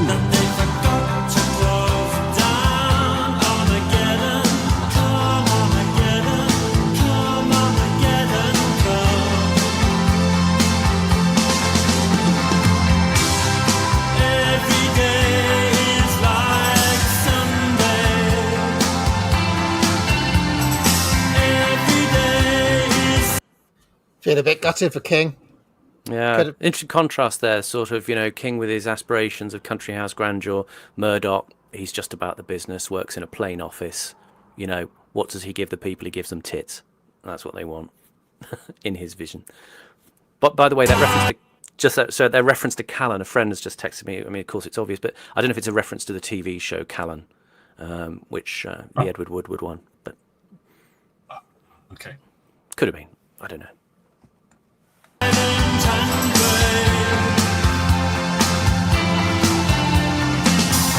So they now go to hospital to see if there's a sort of a how I was trapped for 8 hours type story.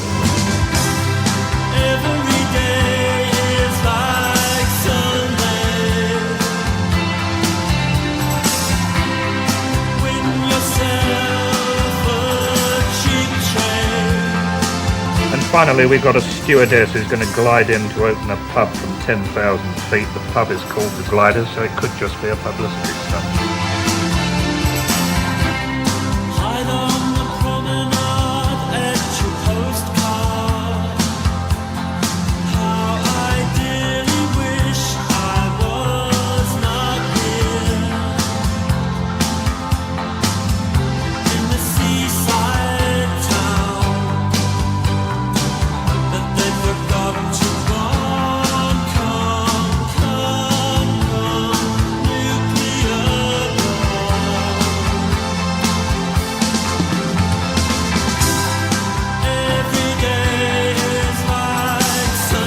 Distressed industry. I foresee, looking down Fleet Street coming in here, I sort of saw it as one day as a sort of main street of an abandoned mining village, All this concrete and glass is just so much hurry, really, I think. Pause, please. Does anybody know what this song is about? It wasn't written for this documentary, was it? So, he said something about nuclear bombs and stuff. Trudging slowly over wet sand, back to the bench where your clothes were stolen. This is the coastal town that they forgot to close down. Armageddon, come Armageddon. So, yeah, it's about the emptying out of a sense of place. That line there about, you know, Fleet Street turning into the abandoned mining village. I mean, Fleet Street today, of course, is dead. Production moved over to Wapping in the mid-'80s, and of course, you know, where newspapers now. I've had another friend text me about that Callan reference. Yeah, I mean, you caught me off guard when you mentioned it, but I mean, Callan, the red files were the sort of plot device in Callan, which was about a sort of lonely assassin working for an unknown government department. He would be given a red file, and a red file meant the person in the file you had to kill. So that's possibly what that was all about. But yeah, it's the ending of something, as I say, Curtis. A few times during the documentary, he plays a piece of music, classical music called "The Sinking of the Titanic." So you know, you kind of know what he's saying about the journalistic industry. Morrissey's lyrics there could also have been about Weston-super-Mare, which we covered a few weeks ago. Yeah.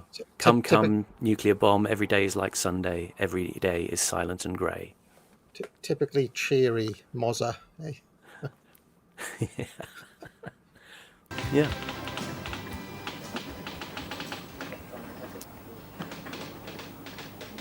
That Mr. Faulkner, with the backing of his cabinet, does not approve of the terms. There you go. Yeah, I can't help but feel that the Rupert Murdoch vision did make everything a bit more trivial and a bit kind of cheaper.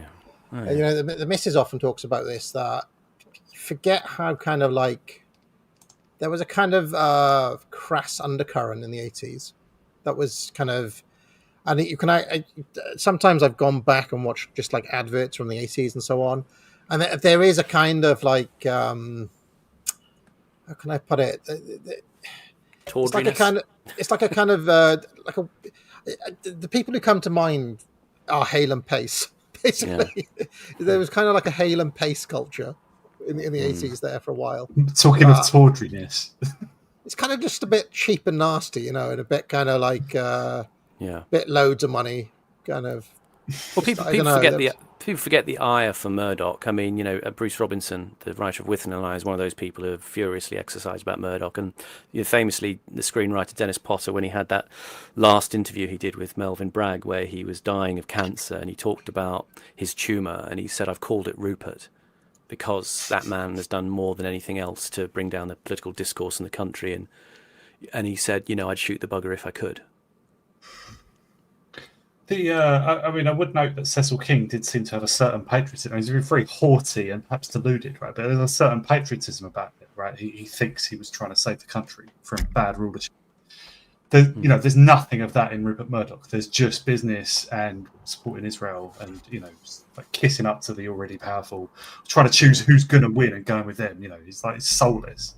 With King, there's something of the old Britain, right? Yeah. Murdoch's completely and he's also just leaning into people's existing kind of just. It's almost like a trivialization of the world. Yeah. No wittiness or anything, you know. Yeah, there's always that dissonance with Murdoch because, you know, Adam Curtis frames him as someone who's very much trying to challenge British elites, but that can get confused with the idea that, oh, so he's on your side, you know. He's not. He's a populist insofar as you buy his stuff, but I don't think he's particularly pro the British people. And Curtis isn't saying that he is, right? But he is saying no, he's positioned himself. Yeah. He's just saying, his motivation is, you know, the kind of chip on the shoulder, dirty digger, as they call them. I'll just mention before we hit the super chats here that the BBC, obviously the front page is Rachel Reeves crying, right? Starmer's given her the full backing of the board, which means she is over. Reeves herself is saying that it's a personal matter, which she's not going to get into, but it's widely being blamed on an altercation with the Speaker of the House of Commons, you know, Lindsay Hoyle. Apparently there was some bust-up between the two of them that set Reeves off, basically. That's why she was crying, due to the bust-up with the Speaker. That is the story the BBC are going with. But it's actually, like, caused a problem in the gilt market.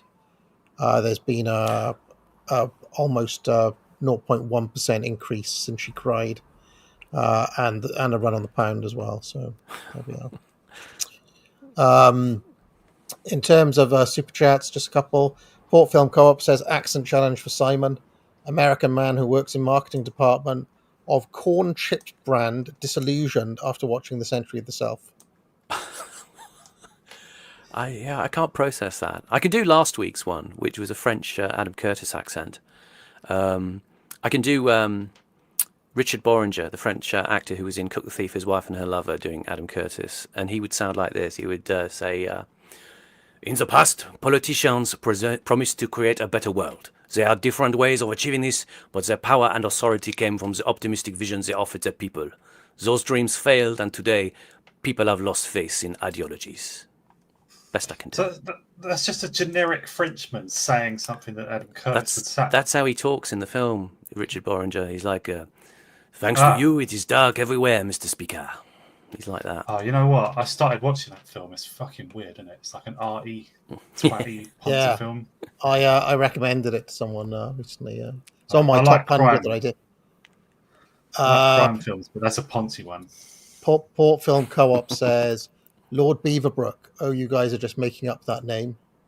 No, he's a real guy. He was around for ages. He was around for like 60 years or something. He's referenced by the Kinks, actually. In that song Mr. Churchill said. He owned the Express, and he certainly used it to put out his opinions from the 20s to the 70s, I think, at least to the 60s. Yeah, the dangerous bargain he was in with the government was he was trying to pressure them to make a free trade zone in the empire, put tariffs on foreign stuff. Okay, he went for the tariffs thing, pro-tariff, imperial preference. Yeah. Joseph Wiedemeyer says, hope you all keep cool during this weather, lads. Dangerous level of sound autist in the chat, says Drongo. Joseph Lawrence says, toilet roll, 0.28 pounds per metre squared. The sun, 0.103 pounds per metre squared. I'll stick with Andrex and the forbidden text, thanks. Studio Rainer says, clocks are capitalist propaganda, time is not real. Captain Smith says, on commies, you would agree with them on many things. AA, have you come across Decline and Fall, a podcast? They hate Owen Jones and The Guardian and believe them to be leftist containment. No, but maybe for fun, I could listen to it one day. Decline and Fall. Well, I'll have to check it out. And Broman Hank says, I know it's a bit late, but could we set up a Simon Roberts helmet fund? It's the least we could do for all the awesome streams, lads. Thanks very much. No, it's fine. It's fine. I got on and replaced my stolen motorcycle equipment, so I'm all good. I'm all good.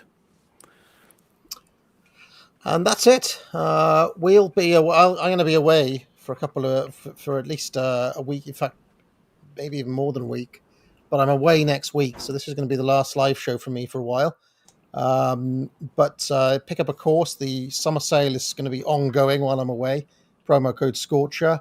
Simon, where can people find you, sir? I'm on Twitter at Simon__Roberts, and I would recommend you all check out the Substack of our esteemed co-host Horus. And Horus. I appreciate it. Yeah, Simon's plugged me already. So yeah, I'm also on Twitter at Infinite Horus. Cheers, everyone. And yes, I should have a video out later on if you wait for this evening. Got a guest coming on to talk about Rupert Lowe's new venture, and that'll be a lot until I'm away. I may put out some, if I get some time tomorrow, I may put together some archival videos or compilations and things while I'm away. But is it the trapped in the basement episode of exactly of AA channel? Crispy GT has just sent 10 Australian dollars. Cheers for that, Crispy, and catch you soon. What goes on in this town is none of your business. As long as I'm living here, it is. Then maybe you shouldn't be living here! Well, that's easily fixed.